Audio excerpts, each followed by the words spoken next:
বাবু, তুই 15টা বছরের একটা মেয়েকে কিভাবে বিয়ে করতে পারলি? মেয়েটা তোর থেকে 10 বছরের ছোট। একজন ডাক্তার হয়ে এটা কিভাবে করলি তুই বাবা? তোর থেকে আমি এটা কখনো আশা করি নাই। আমি তোকে বিয়ের কথা বললেই তো না করতি, আর এখন? আহনাফ শারিয়ার মায়ের কান্না দেখে বিরক্ত হচ্ছে। কানের কাছে ঘ্যান ঘ্যান করে সেই 30 মিনিট থেকে কান্না করতেছে। কেউ একটা বার শোনার চেষ্টা করলো না কেন এইভাবে বিয়েটা করলো সে। ইচ্ছা করে কি কেউ 10 বছরের ছোট মেয়েকে বিয়ে করে? আহনাফ কিছুটা ধমক সুরে বলে, মম প্লিজ, তোমার কান্না থামাও।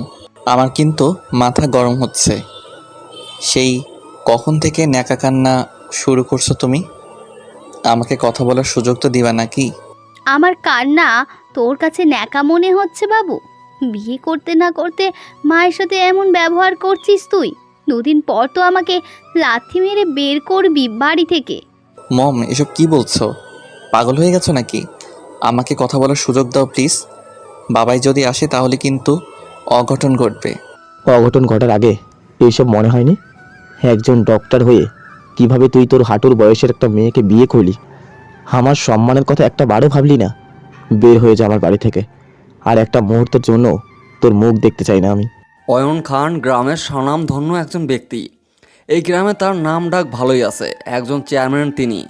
যেখানে বাল্যবিবাহ তিনি বদ্ধ করতেছেন, সেখানে নিজের বড় ছেলে এমন কাহিনী করলো, তার মান সম্মান থাকবে কই থেকে? আহনাফের গালে পরপর 2-3টা চর বসিয়ে দেয়। আহনাফ তাল সামলাতে না পেরে কিছুটা দূরে গিয়ে ছিটকে পড়ে। পাশে ভয়ে জড়সড় হয়ে দাঁড়িয়ে আছে রুমাইশা। অয়ন খান রাগে বসে মেয়েটাকে ধাক্কা দেয়। রুমাইশা পড়ে যেতে নিলেই কোনো রকম আহনাফ তাকে ধরে নেয়। তারপর বাবাইয়ের দিকে তাকিয়ে বলে, বাবাই, একটু বোঝার চেষ্টা করো। আমি অনেকটা ভেবেচিন্তেই সিদ্ধান্ত নিয়েছি। আমার কথা একটু শোনো দয়া করে। রাহুল আছে না? আমি তোর একটা কথাও শুনতে চাই না। এক্ষুনি বাড়ি থেকে বেরিয়ে যা। তোমার মতো কোলঙ্গার ছেলে আমি এই বাড়িতে রাখবো না। এত কষ্ট করে ডক্টরি পড়ালাম, আর তুমি? বাবাই, আমাকে মাফ করো। দয়া করে মেয়েটাকে গ্রহণ করো। ওর এখন আমি ছাড়া আর কেউ নেই। বের হয়ে যাও আমার বাড়ি থেকে। আর যদি কখনো এই বাড়িতে দেখি, তাহলে তোমার মাকে তালাক দিয়ে বাপের বাড়ি পাঠিয়ে দেবো। বাবাই, আহনাফ অবাক হয়ে যায়। তার জন্য তার মা কেন এসব ভোগ করবে? আহনাফ একবার রুমাইশার দিকে তাকিয়ে হাতটা ধরে এক কাপড়ের বাড়ি থেকে বেরিয়ে যায়। তারপর এক ফ্রেন্ডকে ফোন দেয়। 2 রুমের একটা বাড়ি খোঁজো। আজকেই মধ্যেই সব ঠিক করো। আর একটা সংসার সাজাতে যা যা লাগে সব কিনে ফেলো। আমি রাতে রুমাইশাকে নিয়ে বাসাতে উঠব। বাসাটা আমার হসপিটাল থেকে 20 থেকে 30 মিনিটের মধ্যে হওয়া চাই। অপর পাশে কথা না শুনে আহনাফ ফোনটা কেটে পকেটে ঢুকিয়ে রাখে। 1 ঘন্টা আগের কাহিনী থেকে ঘুরে আসি। দরজায় কলিং বেল বাজার। আহনাফের মা এসে দরজা খুলে দেখে তার বড় ছেলে দাঁড়িয়ে আছে, সাথে একটা ছোট্ট বাচ্চা মেয়ে। মালিহা খান ছেলের দিকে তাকিয়ে বোঝার চেষ্টা করে মেয়েটা কে। আহনাফ মায়ের ভাবনা বুঝতে পেরে নিজেই থেকে বলে, মম, ও হচ্ছে তোমার বড় ছেলের বউ, রুমাইশা খান। আজ থেকে ও এই বাড়িতেই থাকবে। আমি আজ সকালে ওকে বিয়ে করছি মম। কি? মালিহা খান মাথায় হাত দিয়ে মেঝেতে বসে পড়ে। মেয়েটাকে দেখে তার নিতান্তই বাচ্চা বলে মনে হচ্ছে। তাছাড়া আহনাফ একজন ডাক্তার, এমন একটা কাজ করতে পারে? মালিহা খান অবাক কণ্ঠে বলে, বাবু, তুই এসব কি বলছিস? তুই ঢাকা থেকে কবে ফিরলি? আর কি বলিস? মেয়েটা তোর বউ হতে যাবে কিভাবে? মম, আমি কথা ঘোরাতে চাই না। আজকে আমি এই মেয়েটাকে বিয়ে করছি। আজ থেকে ও মিসেস আহনাফ খান। মেয়েটার বয়স কত আহনাফ? অবাক হয়ে মালিহা খান কথাটা বলে। আহনাফ ভয়ে ভয়ে বলে, 15 বছর মম। মেয়েটা তোর থেকে গুনে গুনে 10 বছরের ছোট আহনাফ। তুই এইটুকু বাচ্চা মেয়েকে কিভাবে বিয়ে করতে পারলি? তোর বয়স 25 বছর আর মেয়েটা 13। তুই কি গাঁজা খেয়ে আজ বাসায় ফিরছিস? মম প্লিজ, আমাকে দেখে কি তোমার মজার মুড মনে হচ্ছে? আমি সিরিয়াস মম। আমি বিয়ে করছি। তুমি তো চাইতে আমি যেন বিয়ে করি। তাই বলে তোর থেকে 10 বছরের ছোট মেয়েকে নাকি? মালিহা খান ছেলের গালে একটা চর বসিয়ে দেয়। তারপর ছেলেকে জড়িয়ে ধরে মরা কান্না শুরু করে। বর্তমান আহনাফ রুমাইশাকে নিয়ে কাছেই একটা হসপিটালে আছে। সেখানে তার প্রিয় বন্ধু রাহুল অ্যাক্সিডেন্ট করে বেডে শুয়ে আছে। আহনাফ রুমাইশাকে রাহুলের পাশে বসতে বলে বাইরে যায়। প্রায় আধা ঘন্টা পর এসে একটা ব্যাগ হাতে ধরিয়ে দিয়ে বলে, রুমাইশা, জামা চেঞ্জ করে আয় যা। শরীর ঘেমে গেছে তোর, শরীরে মাটি লেগে আছে অনেক। আর কান্না করিস না রাহুল, ঠিক হয়ে যাবে। আমি সাথে করে নিয়ে যাব, ভাবিস না কিছু। ভাইয়া, রাহুল ভাইয়া কবে ঠিক হবে? আমি রাহুল ভাইয়ের সাথে কথা বলবো। আমি বাবাইয়ের কাছে যাব ভাইয়া। রুমাইশা স্টপ প্লিজ, একদম বাড়ির কথা আমার সামনে উঠাবি না। জামা চেঞ্জ করে আয়। আমি আজকেই রাহুলকে আমাদের সাথে ঢাকা নিয়ে যাব। ওখানে গিয়ে আমি যে হসপিটালে জব করি সেখানে ওকে ভর্তি করাবো। যা, ফ্রেশ হয়ে আয়, আমি খাবার নিয়ে আসছি। সকাল থেকে তো কিছু মুখে দিস নাই। ভাইয়া না খেলে আমি খাবো না। আমাকে তো ভাইয়া খাইয়ে দেয়, আমি একা একা খাইতে পারি না। ভাইয়া ভালো হয়ে আমি ভাইয়ার সাথে খাবো। আহনাফ রাগে একটা ধমক দেয়। রুমাইশা কাঁদতে কাঁদতে ফ্রেশ হয়ে এসে রাহুলের হাতে ধরে পাশে বসে পড়ে। আহনাফ একটা প্লেট করে বিরিয়ানি এনে রুমাইশার মুখের সামনে এক লোকমা ধরে। রুমাইশা ছোট ছোট চোখ করে তাকিয়ে বলে, আমি খাবো না ভাইয়া। রাহুল ভাইয়া বলেছে অপরিচিত কারো হাতে না খেতে। তারা নাকি ভুলিয়ে ভালিয়ে নিয়ে যায় আর টাকা দিয়ে অন্যের কাছে বিক্রি করে। আমি কি অপরিচিত কেউ? আনহাফ অবাক হয়ে কথাটা বলে। রুমাইশা মাথা নাড়িয়ে বোঝায় না। আনহাফ বোঝায় রুমাইশা ইচ্ছা করে এমন করতেছে। এত বড় মেয়ে ওকে বিক্রি করতে যাবে কোন দুঃখে। আহনাফ হালকা ধমক দিয়ে বলে, তাহলে আমি তোকে বিক্রি করতে যাব কেন? তোকে কেউ কিনবে না, বুঝলি? ক্লাস 10-এ পড়িস, কিন্তু তোর ভাই তোকে মানুষ করতে পারলো না।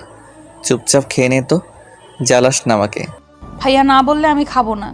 তুমি পরিচিত, কিন্তু তোমার হাতে তো কখনো খাইনি, তাই একটা কথাও বলবে না, আচ্ছা? আনহাফ জোর করেও রুমাইশাকে খাওয়াতে পারে না। প্রায় 4 ঘন্টা পর রাহুলের জ্ঞান ফেরে। তখন সময় দুপুর 2টা। রুমাইশা ভাইয়ার সাথে কথা বলতে চায়, কিন্তু মুখে অক্সিজেন মাস্ক থাকায় কথা বলতে পারে না।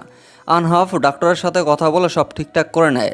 তারপর রাহুলকে বলে, তোর পিচ্চিকে একটু বল আমার হাতে যেন খাবার খায়। সকাল থেকে না খেয়ে আছে। আমি নাকি কিডন্যাপ করে ওকে বিক্রি করব, সেজন্য আমার হাতে খাবার খাইনি। রাহুল ওই অবস্থা হালকায় হাসে। রুমাইশা বলে হলেও দুষ্টুমি বেশি করে, আর সে তো খাবে না অন্যের হাতে, সেজন্য নানান গল্প বানিয়ে নেয়। রুমাইশা ভাইয়ার হাতে ধরেই বলে, ভাইয়া, আমি কি আহনাফ ভাইয়ার হাতে খাবার খাবো? তোমাকে অসুস্থ অবস্থায় দেখে আমাকে আবার বিক্রি করবে না তো? হরে ভাই, তোর বোন এমন জ্ঞান শূন্যহীন কেন? এ তো কেউ কিনবে না, তাহলে ওকে কার কাছে বিক্রি করব? তুই ওরে বোঝা, নয়তো না খেয়ে শুটকি হয়ে যাবে।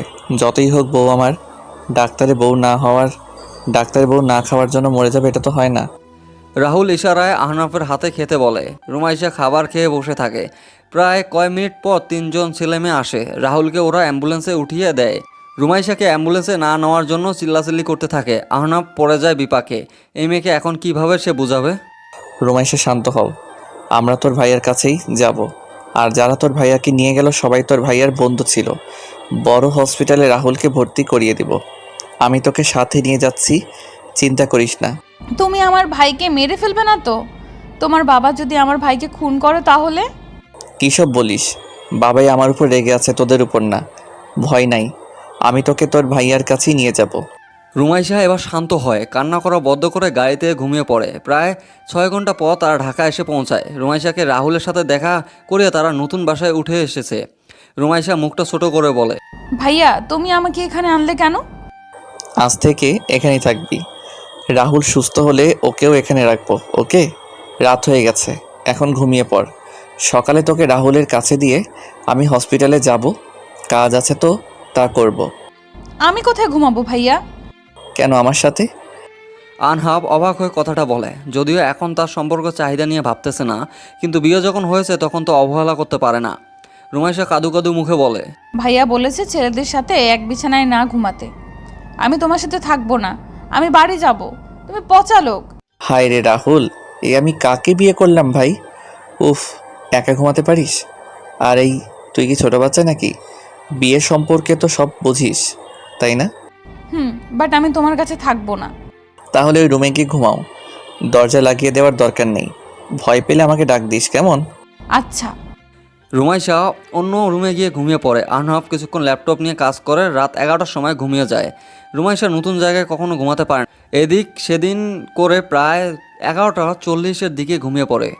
আহনাফ খান বাড়ির বড় ছেলে, ছোট বোন অনার্স প্রথম বর্ষে কেমিস্ট্রি নিয়ে পড়তেছে। মা মালিহা খান, বাবা অয়ন খান। চট্টগ্রামে একটা গ্রামে তাদের জন্মস্থান। বাবা একজন সুনামধন্য চেয়ারম্যান। দুবার থেকে লোকজন তাকে চেয়ারম্যান বানিয়ে রাখতেছে। মানুষ হিসেবে তিনি অনেক ভালো। মা প্রাইমারি শিক্ষক। আহনাফ 3 মাস আগে একজন ডাক্তার হিসেবে জয়েন করেছে। রুমাইশা চৌধুরী, বড় ভাই রাহুল চৌধুরী। বাকিটা গল্পে আস্তে আস্তে জানিয়ে দেওয়া হবে। আজ সকালে এক দুর্ঘটনায় রাহুল অ্যাক্সিডেন্ট করে বসে। তারপর থেকেই যত অঘটন ঘটল।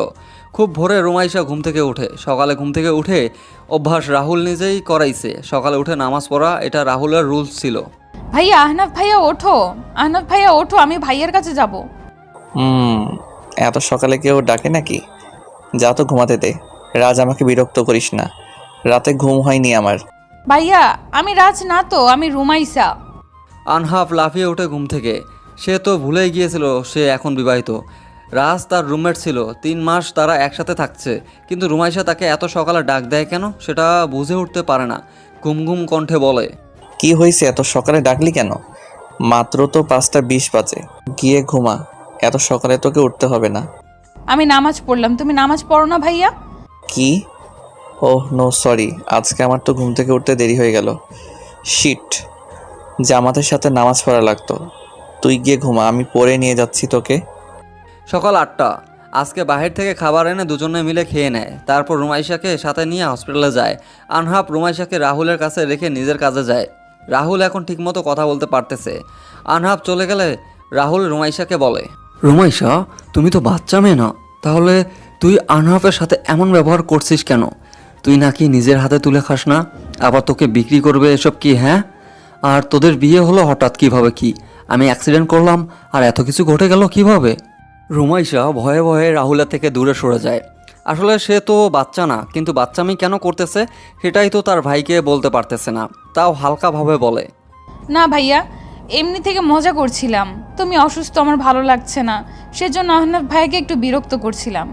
দেখছিলাম আহনাফ ভাইয়া আমাকে কিভাবে সামলায়। আচ্ছা সেটা বুঝলাম। তাই বলে তোকে বিক্রি করার কথা বলবি কেন? ও তো ভাবছে তুই পাগল হয়েছিস। কয় মাস পর এসএসসি দিবি, তোর মুখে এসব কথা মানায়? মানুষ বুদ্ধি প্রতিবন্ধী ভাববে। সরি ভাইয়া, আমি ইচ্ছে করে এমন করছি। আহনাফ ভাইয়ার তো জিএফ আছে, আমার এমন পাগলামি দেখলে নিশ্চয়ই ছেড়ে দিবে আমাকে। আর সেই জন্যই এমন করা। আহনাফ ভাইয়ার নাকি এইসব বাচ্চামি নাকি পছন্দ করে না, আমি সেটাই কাজে লাগিয়েছি। রাহুল চমকে ওঠে। রুমাইশা কিভাবে জানলো আহনাফের রিলেশনশিপের ব্যাপারে? আর একবার সে বুঝলো কেন আহনাফের সাথে এমন বাচ্চামি পাগলের মতো আচরণ করতেছে। রুমাইশা মোটেও বাচ্চা না। সে বিয়ে সম্পর্কে খুব ভালো করেই বোঝে। এসএসসি দিবে, এতে না বোঝার কি আছে? আর খাবার, সে তো মাসে একটাবার কারো হাতে খেতে পারে না, নিজেকেই তুলে খেতে হয়। রাহুল রুমাইশার দিকে তাকিয়ে ভুরু কুঁচকে বলে, আচ্ছা এটা নিয়ে পরে কথা বলছি। কিডন্যাপ করবে এটা বুঝলাম, কিন্তু ভাত তুলে খাওয়ার ব্যাপারটা? তুই তো আমাকে বলেছিলি আহনাফ ভাইয়া নাকি কখনো কাউকে উঠিয়ে খাওয়াবে না। আমার সাথে চ্যালেঞ্জ করেছিলি, আর সেটার সুযোগ পেয়ে কাজে লাগিয়েছি। এখন বাজি অনুযায়ী আমাকে 10,000 টাকা দে। হায় রে কপাল, এখানে তোর ভাই মরতেছে আর তুই পাগলের মতো আনহাফের সাথে মজা করতেছিস। তোরে যে 2টা চর বসিয়ে দেয়নি এটাই অনেক ভালো। এখন এটা বল, হঠাৎ বিয়ে কিভাবে হলো? আর মা বাবা কোথায়? রাহুল সকালে একটা ফোন পেয়ে বাসা থেকে বের হয়ে যায়। তখন ভোর 5টা। প্রায় 1 ঘন্টা পর খবর আসে রাহুল অ্যাক্সিডেন্ট করেছে। আর তখনই বাসায় শুরু হয়ে যায় তুলকালাম। রাহুলের মা রুমাইশাকে ঘুম থেকে টেনে তুলে চিল্লিয়ে বলে, তোর ভাইটা তো মরছে, তুই মরতে পারিস না? এই বাড়িতে পড়ে থাকতে তোদের লজ্জা করে না? তোরা 2 ভাই বোন এমন নির্লজ্জ কেন? যা, আজকে তোকে বিয়ে দিয়ে আমি বিদায় করব। এই যে শাড়ি, রেডি হয়ে নে। মানে? রুমাইশা জোরে চিল্লিয়ে ওঠে, তার ভাইয়া মারা গেছে। রুমাইশা বিছানা থেকে উঠে ভাইয়ার খোঁজে দৌড়ে দিবে, তখন তার কাজিন বোনরা এসে টেনে ধরে ওকে। রাহুলের মা রুমাইশাকে ঝাড়ি মেরে বলে, এখান থেকে 1 পা নড়বি না, তাড়াতাড়ি রেডি হ, নয়তো ভাইয়ের লাশটাও দেখতে পাবি না। তোর বাপে তো আধ পাগল হয়ে বিছানায় পড়ে আছে। এখন তোকে এই বাড়ি থেকে বিদায় করলে বাঁচি, সব টাকা পয়সা আমি তোদের ভোগ করতে দিব না। মা, আমি ভাইয়ার কাছে যাব, আমি বিয়ে করব না। আমাকে যেতে দাও প্লিজ। মা, আমাকে যেতে দাও। ভাইয়া, আমি তোমার কাছে যাব। কই তুমি? আমাকে নিয়ে যাও। রুমাইশা মুখে হাত দিয়ে কেঁদে যাচ্ছে, কিন্তু তার কথা কেউ শোনাচ্ছে না।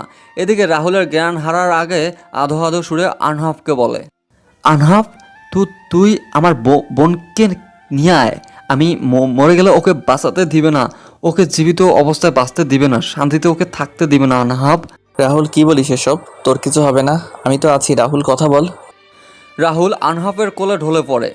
আনহাফ রাহুলকে হসপিটালে ভর্তি করায় দিয়ে রুমাইশাদের বাসায় যায়। গিয়ে দেখে রুমাইশাকে কেউ বউ সাজিয়ে বিয়ে পড়ার কাজ শুরু করতে যাচ্ছে। রুমাইশা আগে থেকেই আনহাফকে চিনত, সেজন্য দৌড়ে এসে আনহাফের বুকে ঝাঁপিয়ে পড়ে, কাঁদতে কাঁদতে বলে, আহনাফ ভাইয়া, আমি রাহুল ভাইয়ের কাছে যাব। মা বলেছে রাহুল ভাইয়া নাকি মারা গেছে, আমাকে ভাইয়ার কাছে নিয়ে যাও প্লিজ। রুমাইশা, কান্না বন্ধ কর। রাহুল ঠিক আছে, চিন্তা করিস না। ছোটোখাটো একটা অ্যাক্সিডেন্ট করছে ও। আর এসব কি? তোর ভাইয়া হসপিটালে ভর্তি, আর এখানে তুই বিয়ে করতে বসছিস? না ভাইয়া, আমাকে জোর করে ওই ছেলেটার সাথে বিয়ে দিচ্ছে যাতে আমার সব সম্পত্তি মা নিতে পারে। হ্যাঁ, আর মা বলেছে আমি রাহুল ভাইয়া নাকি মারা গেছে। আমাকে আমাকে ভাইয়ের কাছে নিয়ে যাও প্লিজ। এখানে এসব কি হচ্ছে? লজ্জা করে না 15 বছরের একটা মেয়েকে বিয়ে দিতে? আপনাদের তো টাকা পয়সার অভাব নাই, তাহলে এখানে কোনো বিয়ে হবে না, সবাই চলে যান। এই ছেলে, তোমার সাহস হয় কি করে আমার বাড়িতে এসে আমার সামনে আমার মেয়েকে নিয়ে কথা বলছো? বেরিয়ে যাও। আমার মেয়ে আমি যে কোনো জায়গায় বিয়ে দিতে পারি। এখন এই বাড়ি থেকে বেরিয়ে যাও। আনহাফ চিৎকার দিয়ে ওঠে। রাহুলের মা পারভিন চৌধুরী চোখ মুখ শক্ত করে তার ছেলের দিকে তাকায়, বোঝাতে চাচ্ছে এক্ষুনি এই ছেলেটাকে বাড়ি থেকে যেন লাথি মেরে বের করে। আনহাফ হালকা চিৎকার দিয়ে বলে, মা? কিসের মা? সৎ মা আপনি ওদের, সেজন্য তো এইটুকু মেয়েকে বিয়ে দেওয়ার জন্য উঠে পড়ে লাগছেন। রোমাইশা, চল এখান থেকে, এই বাড়িতে থাকতে হবে না তোর। এই ছেলে, তোমার সাহস দেখে তো বাঁচি না। যদি রাহুলের মতো মরতে না চাও তাহলে রুমাইশাকে রেখে এখান থেকে কেটে পড়ো। ও, এবার বুঝলাম। আপনি এসব প্ল্যান করে রাহুলকে খুন করার চেষ্টা করছেন, কিন্তু আল্লাহর রহমতে রাহুল বেঁচে আছে। সামলে কথা বলো। আর রুমাইশায়ে তোর নাগর নাকি? সেই জন্য তোর হয়ে এত সাফাই করতে আসছে। এই বাড়ি থেকে বিয়ের আগে এক পাও নড়াতে পারবি না। আজকেই তোকে বিয়ে দিব, আর তারপর সারা জীবনের জন্য এই বাড়ি থেকে বিদায় করব। ওকে, তাহলে তাই হবে। কাজী সাহেব বিয়ে পড়ান, কিন্তু বিয়েটা ওই ছেলের সাথে না, আমার সাথে হবে। 5 মিনিটের মধ্যে 4-5 জন ছেলে আসে। সবাই তারা ভয় দেখিয়ে আনহাফ আর রুমাইশার বিয়ে করিয়ে দেয়। আনহাফ পারভিন চৌধুরীর সামনে দাঁড়িয়ে রাগী কণ্ঠে বলে, এবার তো যেতে পারি, তবে মনে রাখবেন এই বাড়িতে আবার যেদিন পা রাখবো সেদিন আপনার এই বাড়িতে থাকার শেষ দিন হবে। এই তোরা রুমাইশার রুম থেকে ওর বই খাতা যা আছে সব নিয়ে আয়। রুমাইশা, আমার সাথে চলো। রুমাইশার মাথার উপর দিয়ে যেন সব কিছুই গেল। আনহাফ রুমাইশাকে নিয়ে প্রথমে হসপিটালে যায়, তারপর কিছু সিদ্ধান্ত নিয়ে বাসায় যায়। কিন্তু তারপর যা হয় আর কি ঝামেলা। তারপর আর এসবের মানে কি? আমাকে তাহলে ইচ্ছা করে খুন করতে চাইছে? ভাগ্যের জোরে বেঁচে গেছি। বাট তুই তো চাইলে বিয়েটা না করতে এমনি বাসা থেকে বেরিয়ে আসতে পারতিস, বিয়ে করলি কেন? রাহুলের কথায় রুমাইশা রাগী চোখে তাকায়। সে সব বলবে নাকি? তার তো কিছু গোপন রাখার দরকার নাই। এসব বাদ দিয়ে রুমাইশাকে বলে, এসব বাদ দে ভাইয়া, এখন এটা বল তুই হঠাৎ অ্যাক্সিডেন্ট করলি কিভাবে? আর এত ভোরে কোথায় ছিলিস? আহনাফ ভাইয়া বা এত তাড়াতাড়ি কিভাবে চট্টগ্রাম গিয়েছিল? ও হ্যাঁ, আমাকে ফোন দিয়ে বলা হয় আনহাফ নাকি অ্যাক্সিডেন্ট করেছে। তখন আনহাফের কাছে ফোন করেছিলাম, ওর ফোন অফ ছিল। সেই জন্য সকাল সকাল আমি বাসা থেকে বেরিয়ে আসি। বাট 20 মিনিট রাস্তা না আসতে একটা ট্রাক এসে জোরে ধাক্কা দেয়। ও, আর আহনাফ ভাইয়ের থেকে শুনিস নাই ও এত সকালে এখানে কি করছিল? বাকিটা আমি বলি। পিছন থেকে আনহাফ বলে ওঠে। রাহুলের মাথা নাড়িয়ে বোঝায় বলে। আনহাফ বলতে থাকে, আমাকে রাতে ফোন দিয়ে বলা হয়েছে রাহুল অ্যাক্সিডেন্ট করছে। আমি বোকার মতো রাহুলদের ফোনে ফোন না দিয়ে ঢাকা থেকে তাড়াতাড়ি চট্টগ্রাম চলে আসি। আর পৌঁছানোর 5 মিনিটের মাথায় আবার একটা নাম্বার থেকে খবর আসে রাহুল অ্যাক্সিডেন্ট করে পড়ে আছে। তখন গিয়ে রাহুল তোকে আমি হসপিটালে ভর্তি করাই। তবে হ্যাঁ, মাঝখানে আমার ফোনটা চাপ লেগে অফ হয়ে গেছিল। আচ্ছা বুঝলাম। তার মানে ইচ্ছা করে কেউ মারার প্ল্যান করেছিল। কেউ আবার কি? আমার মা বাবা ছাড়া কে হবে? সেটা না হয় হলো, বাট আমাকে 6-7 ঘন্টা আগে তোর অ্যাক্সিডেন্টের খবর কে দিছিল? আমার মনে হয় ভাইয়াকে কেউ বাঁচাতে চায়, সেই জন্য তোমাকে জানিয়ে দিছে কেউ ভাইয়া, কারণ তুমি একমাত্র যে রাহুল ভাইয়াকে ভালোবাসে।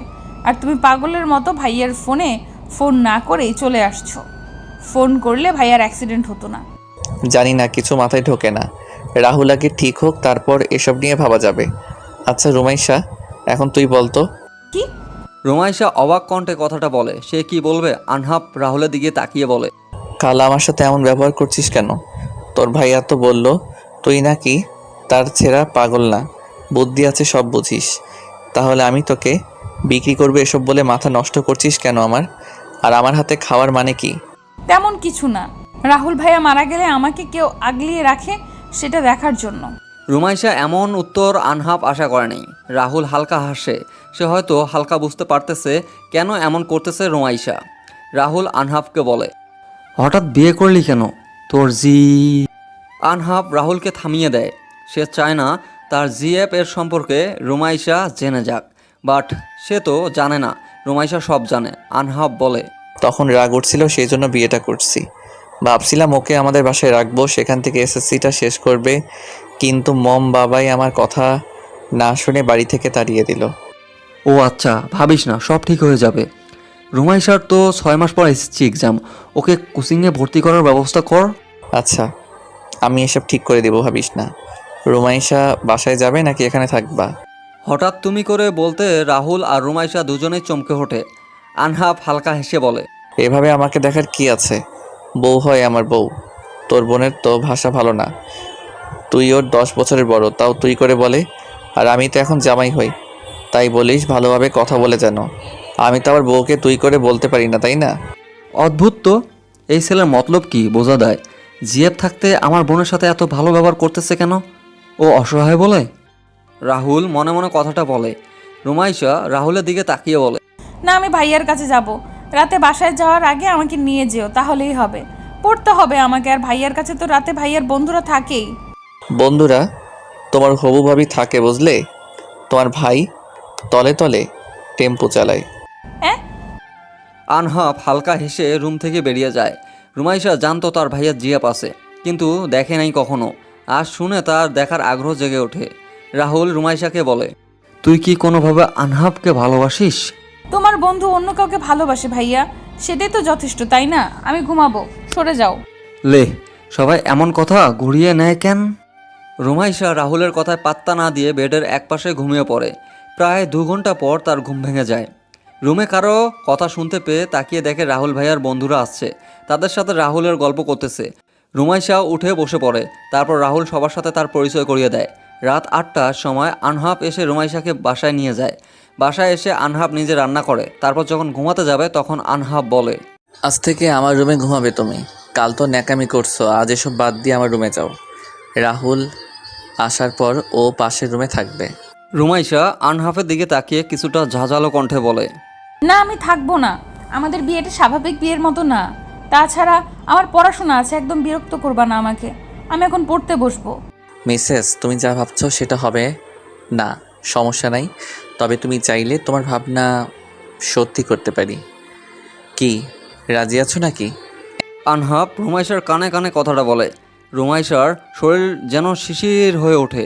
কি নির্লজ্জ কথাবার্তা বলে ছেলেটা। রুমাইশা দাঁতে দাঁত চেপে বলে, এত অসভ্য কেন ভাইয়া? আমি তোমার কাছে ছোট সুন্দর করে কথা বললাম। বড়দের থেকে কিন্তু ছোটরা শিক্ষা নেয়। তুমি যদি এমন খারাপ কথা বলো, তাহলে ছোটরা কি শিখবে বলো? হ্যাঁ, ওরে এত জ্ঞান দিতে হবে না। তোমার উপর সম্পূর্ণ অধিকার আছে আমার, কিন্তু আমি সেটা এখন চাচ্ছি না। তবে আমার সাথে একই বেডে থাকবা তুমি, ওকে? যাও, আমার রুমে বই আছে, পড়তে বসো। মানুষকে বিশ্বাস করতে নাই। জিএফ থাকতেও আমার সাথে এত ভালো ব্যবহার করার মানে কি? আনাফ ভাইয়ার মনে যে কি চলছে কে জানে। তো কী ভাবিস? হ্যাঁ, যা পড়তে বস, আমি পড়া ধরবো। বেশি সময় নাই, ফাঁকিবাজ হলে চলবে না। চুপ, অসভ্য বেয়াদব। একবার তুমি আবার একবার তুই বলো কেন? হ্যাঁ, আমিও কিন্তু তুই করে বলবো। আচমকে এমন ঝাড়ি খেয়ে আনহাব থতমত খেয়ে যায়। এইটুকু বাচ্চা মেয়ে ওকে ঝাড়ি মারতেছে।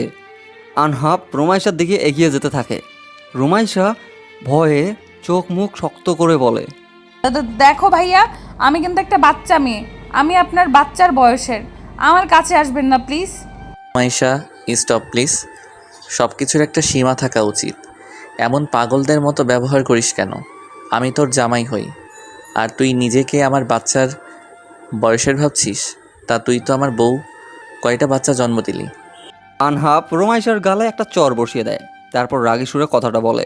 রুমাইশা গালে হাত দিয়ে কাদু কাদু মুখ করে বলে, ভাইয়া আর এসব বলবো না, প্লিজ তবু আমাকে চট দিও না, আমার ব্যথা করছে। আমাকে কেউ চট দেয় না কখনো। আর একটা খা। আমি তোর কোন জন্মের ভাই হই? জামাইকে ভাই বলতে লজ্জা করে না? এসএসসি দিবি তাও বুঝিস না কোথায় কিভাবে কথা বলতে হয়? ভাইয়া আনহাপ আবার একটা চর বসিয়ে দেয়। এবার রুমাইশা নিজে ঠিক রাখতে পারে না, ফুপিয়ে কেঁদে ওঠে, কান্না করতে করতে হিসকি উঠে যায়। আনহাপ নিজে শান্ত করে রুমাইশাকে বেডে বসিয়ে দেয়, তারপর বুকের সাথে শক্ত করে জড়িয়ে নিয়ে বিড়বিড় করে বলে, কিভাবে বোঝাবো রুমাইসা? বিয়ে মানুষের একবারই হয়, সেটা তো বুঝতে চাচ্ছ না। আমি সম্পর্কটা ঠিক করতে চাচ্ছি তাড়াতাড়ি। আমার জিএফ আছে, বিয়ের পর জিএফ থাকলে সেটা পরকীয়া হয়ে যায়।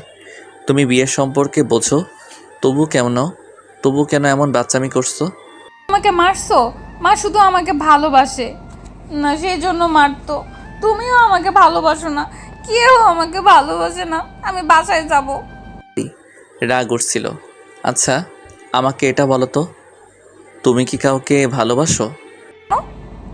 রুমাইশা আনহাফের টি শার্টে নাক মুছে কথাটা বলে। আনহাফ চোখ মুখ কুঁচকে বলে, এই মেয়েটা এইমাত্র কি করলো? সেটাই ভাবতেই যেন তার গা গুলিয়ে আসতেছে, কিন্তু কিছু বলল না। এমনি থেকে মেয়েটা কান্না করতেছে। শুনতে যাচ্ছি, বলো, কাউকে ভালোবাসো নাকি? একটা মেয়ে স্বামীর ভালোবাসা পাওয়ার জন্য ছটফট করে, আর আমি নিজে তোমাকে সম্পর্কটা স্বাভাবিক করার কথা বলছি। এমন দূরে থাকতে চাচ্ছ কেন? কারো দয়া চাচ্ছি না সেজন্য। তুমি যেদিন আমাকে ভালোবেসে চাইবা সেই দিন তোমার কাছে আসবো, প্রমিস। মানে? আমি ঘুমাবো। ঘুমাও। আনহাফ রুমাইশাকে শুনিয়ে দিয়ে নিজেও শুয়ে পড়ে। আজকে আর পড়তে বসা হলো না তার। আনহাফ ক্লান্ত ছিল, সেজন্য তড়িঘড়ি করে ঘুমিয়ে পড়ে। আনহাফ ঘুমিয়ে গেলে রুমাইশা আনহাফের দিকে তাকিয়ে বলে, ভালোবাসা এমন কেন? তার ভালো থাকার জন্য নিজেকে কষ্ট দিতে হচ্ছে। তুমি আমার ভালোবাসা, ভালো থেকে অন্য কাউকে নিয়ে। তোমাকে ছুঁয়ে দিতে ইচ্ছে করছে খুব, বলতে ইচ্ছে করছে, প্রিয় আমাকে একটু ভালোবাসবে। আমি যে তোমার ভালোবাসার কাঙাল। রুমাইশা উঠে পড়তে বসে। প্রায় 2 ঘন্টা পরে আনহাফের পাশে এসে শুয়ে পড়ে। ভোরে আজানের ধ্বনি কানে আসতে ঘুম ভেঙে যায় আনহাফের। রুমাইশার দিকে তাকিয়ে দেখে মেয়েটা একদম গুটিসুটি মেরে শুয়ে আছে বেডের মাঝখানে। এমনভাবে জায়গা রাখছে যেন মাঝখানে আরও 2 জন শুয়ে থাকতে পারবে। এটাই বুঝি পবিত্র বন্ধন? 3 বছরের ভালোবাসা রেখে 2 দিনের স্ত্রীর প্রতি মুগ্ধ হচ্ছি কেন? এ কি আমার অন্যায় না? আমি কি তবে অন্যদের মতো চরিত্রহীন হচ্ছি? আনহাফ নিজেই বিরক্ত হয় এসব ভাবতে। বিরক্ত নিয়ে রুমাইশাকে উঠে বলে নিজে নামাজ পড়তে চলে যায়। কিছুক্ষণ পর কলিং বেল বাজার। রুমাইশা গিয়ে দরজা খুলে দেয়। প্রথমে ভাবছিল হয়তো আনহাফ, কিন্তু না, 2টা মেয়ে দরজার বাহির থেকে দাঁড়িয়ে আছে। আপনাদের তো চিনলাম না। এই মেয়ে, তুমি এখানে কি করছো? আমরা কি ভুল ঠিকানায় চলে আসলাম নাকি? আচ্ছা, এটা কি আহনাফের বাসা? দরজার উপর থেকে দাঁড়িয়ে থাকা মেয়ে 2টার মধ্যে মুন্নি নামে মেয়েটা অবাক হয়ে বলে। রুমাইশা একবার দুজনকে ভালোভাবে দেখে নেয়। ভেতরে আসুন, এটা আনাফের বাসা। কিন্তু আপু আপনারা কে? চিনতে পারলাম না তো। তোমাকে দেখে তো ছোট মনে হচ্ছে, তাহলে আহনাফের নাম ধরে বলছো কেন? আচ্ছা, তুমি কি আহনাফের ছোট বোন? না। তাহলে তুমি কে হও? আয়েশা, কার সাথে কথা বলছো? আনহাফ রুমে ঢুকতে ঢুকতে কথাটা বলে। রুমে মুন্নি আর সাথীকে দেখে আনহাফ চমকে ওঠে। এদের এই বাসার ঠিকানা কে দিল? আনহাফ তুলিলে বলে, তো তুমি এখানে, আর এই বাসার অ্যাড্রেস তোমাকে কে দিল? আগে আমাকে এটা বলো, এই মেয়েটা কে? ও যদি তোমার বোন না হয় তাহলে কে? হ্যাঁ, তুমি কি আজকাল মেয়ে নিয়ে থাকো নাকি? মুন্নি, ভদ্রভাবে কথা বলো, না জেনে না বুঝে সব বলতে আসবে না। তুমি এখন আসতে পারো, বিকেলে দেখা করে সব বলবো আমি। আগে এটা বলো, মেয়েটা কে হই তোমার? ও কাজের মেয়ে নাকি? মুন্নি, আনহাফ চিল্লিয়ে কথাটা বলে। সবাই কেঁপে ওঠে। রুমাইশা একবার আনহাফের দিকে তাকিয়ে ঠোঁটে উল্টায়, বুঝে নেয় এই মেয়েটার হয়তো আনহাফের জিএফ। মুন্নি কান্না সুরে বলে, আহনাফ, তুমি এই মেয়ের জন্য আমাকে ঝাড়ি মারছো? মেয়েটা তোমার কে হই বললেই হয়, এমন রিয়েক্ট করছো কেন? বললাম তো বিকালে তোমার সাথে দেখা করছি, যাও। আর এই অ্যাড্রেস তোমাদের কে দিল সেটা বলো। কে আবার? দুদিন থেকে তোমার খোঁজ নাই। রাহুল ভাইয়ার কাছে ফোন করছিলাম আমি, রাহুল ভাইয়া তোমার অ্যাড্রেস দিল। রাহুল জেনে বুঝে ওর বোনের পায়ে কুড়াল মারতে যাবে কেন? মানে? কিছু না, এখন যেতে পারো। ভোরের আলো না ফুটতেই যে কারো বাসায় যাওয়া যায় না, এটা জানো না? যাও এখন এখান থেকে। আহনাফ, তুমি কি আমাকে তাড়িয়ে দিচ্ছ? আনহাব বিরক্ত হয়। রুমাইশার সামনে সে এখন কিভাবে কি বলবে। রুমাইশা রুম থেকে বেরিয়ে আসবে, তখন আনহাব পিছন থেকে তার হাতটা টেনে ধরে। তুমি কোথায় যাচ্ছ? আমি কি তোমাকে কোথাও যেতে বলছি? পড়তে বসো যাও। আর সাথী তোর বান্ধবীকে নিয়ে যাও। ওরে বুঝিয়ে বলো যে আমি বিকেলে কথা বলবো। এত জেদ আমার পছন্দ না। 2 দিন পর বলবা আমাকেও তোমার পছন্দ না, সেজন্য তো এমন ব্যবহার করছো। আনহাব ঝাড়ি মারে একটা। সাথী মুন্নিকে নিয়ে বাসা থেকে চলে যায়। আনহাব রুমাইশার দিকে তাকিয়ে দেখে পড়তে বসছে। আনহাব ভড়কে যায়। মেয়েটা এখনও ছিল, হুট করে কখন পর টেবিলে বসছে। আনহাব আর কিছু না বলে রান্নাঘরে চলে যায়। কে তুই আহনাফের জিএফকে এই বাসার ঠিকানা দিছিস কেন? তুই কি চাস বল তো? তোর বোনের সংসার ভাঙবি নাকি? রুমাইশা রাহুলকে ফোন দিয়ে কিছু কথা শুনিয়ে দেয়। তারপর রাহুল বলে, প্রথমত আমাকে তুই বলবি না ওকে? তোর জামাই এসব পছন্দ করে না। তোর বড় ভাই হই, সম্মান তো একটু দে। তোর ভাইয়া, এটা বলো তুমি মুন্নি না ফুন্নি ওই মেয়েকে আমাদের অ্যাড্রেস কেন দিছো? সকাল সকাল এসে আমাকে আহনাফের বোন কাজের লোক বানিয়ে দিছে। এটা তো মানা যায় না। রানীকে চাকরানি বানানো সাহস কই পেল? বাল, তুই নাকি অ্যাড্রেস দিছিস, সেটা এড়িয়ে যাস কেন? বলো না ভাইয়া কেন দিছো? আনহাব কি চায় সেটা দেখার জন্য। দুটা জীবন তো নষ্ট করতে দেওয়া যাবে না। ও তোর সাথে থাকতে চাইলে মুন্নিকে ছেড়ে দিক। আর মুন্নিকে পাঠিয়েছে যাতে ও সব জেনে যায়। অদ্ভুত ভাইয়া, আহনাফ যদি মুন্নি আপুকে নিয়ে হ্যাপি থাকে তাহলে থাকতে দাও। তুমি কেন এর ঝামেলায় মাঝখানে আসছো? আগে এটা বলতো, আনহাফের নাম ধরে ডাকার সাহস কই পেলি? শুনতে পেলে দিবে 2টা। আর আনহাফ কই? কপালে 2টা চর বসিয়ে দিছে। ভাইয়া বলছি সেজন্য ভাইয়া বলতে বারণ করছে। কি? আচ্ছা, ওর মনে কি চলতেছে কি? আর আনহাফ কই? রান্না করছে। তুই একটু ওর থেকে রান্না শিখে নিস রুমাইশা। বাপের বাড়ি আর শ্বশুর বাড়ি এক না। তুই বাসায় কখনো রান্না ঘরে যাসনি, কিন্তু আনহাব তো তোর সাহায্য করা উচিত। তোর জন্য ও পরিবার থেকে বিচ্ছেদ হয়েছে। আচ্ছা তাহলে রাখো, আমি আহনাফের কাছে যাই। রুমাইশা ফোন রেখে চুলগুলো একটা ঝুঁটি করে তারপর গায়ে ভালোভাবে ওড়না ঠিক করে নেয়। রান্নাঘরে এসে দেখে আনহাব তরকারি কাটতেছে। বেচারা ঘেমে একাকার হয়ে গেছে। রুমাইশা গালে হাত দিয়ে আনহাবের দিকে তাকিয়ে থাকে। আনহাব সেটা বুঝতে পেরে বলে, আমি সুন্দর এটা আমি নিজেও জানি, কিন্তু তুমি এভাবে তাকিয়ে থেকো না প্লিজ। এতে আমি তোমাতে মুগ্ধ হয়ে পড়বো। আমি মোটেও তোমাকে দেখছি না। আমার বয়ফ্রেন্ড আছে, তোমাকে দেখতে যাব কেন? আমার চোখ এতটাও খারাপ না যে বাদরের দিকে তাকিয়ে থাকবো সবসময়। তুমি কি আমাকে বাদরের সাথে তুলনা করছো? তুমি জানো কত মেয়ে আমার জন্য পাগল? চেহারা দেখে না। তুমি ডাক্তার, সেজন্য সবাই পাগল, কারণ মেয়েরা ডাক্তার পছন্দ করে। তুমিও তাহলে ডাক্তার পছন্দ করো? বউ বউ আমি ঘেমে যাচ্ছি, একটু ওড়না দিয়ে তো ঘাম মুছে দিতে পারো। আমার ঠেকা পড়ে নাই, যাও ওঠো, আমি তরকারি কেটে দিচ্ছি। আচ্ছা এটা বলো কি তরকারি করবা? আলু ঝুরি করে ডিম দিয়ে রান্না করব। মাংস নাই? রুমাইশা মুখটা ছোট করে কথাটা বলে। আনহাব রুমাইশা কাহিনী বুঝতে পেরে বলে, তোমার বাপের অনেক টাকা, আমার এত টাকা নাই যে প্রতিদিন তোমাকে মাংস খাওয়াবো। আর এটা উচিত না, প্রতিদিন এসব খাওয়া ঠিক হবে না।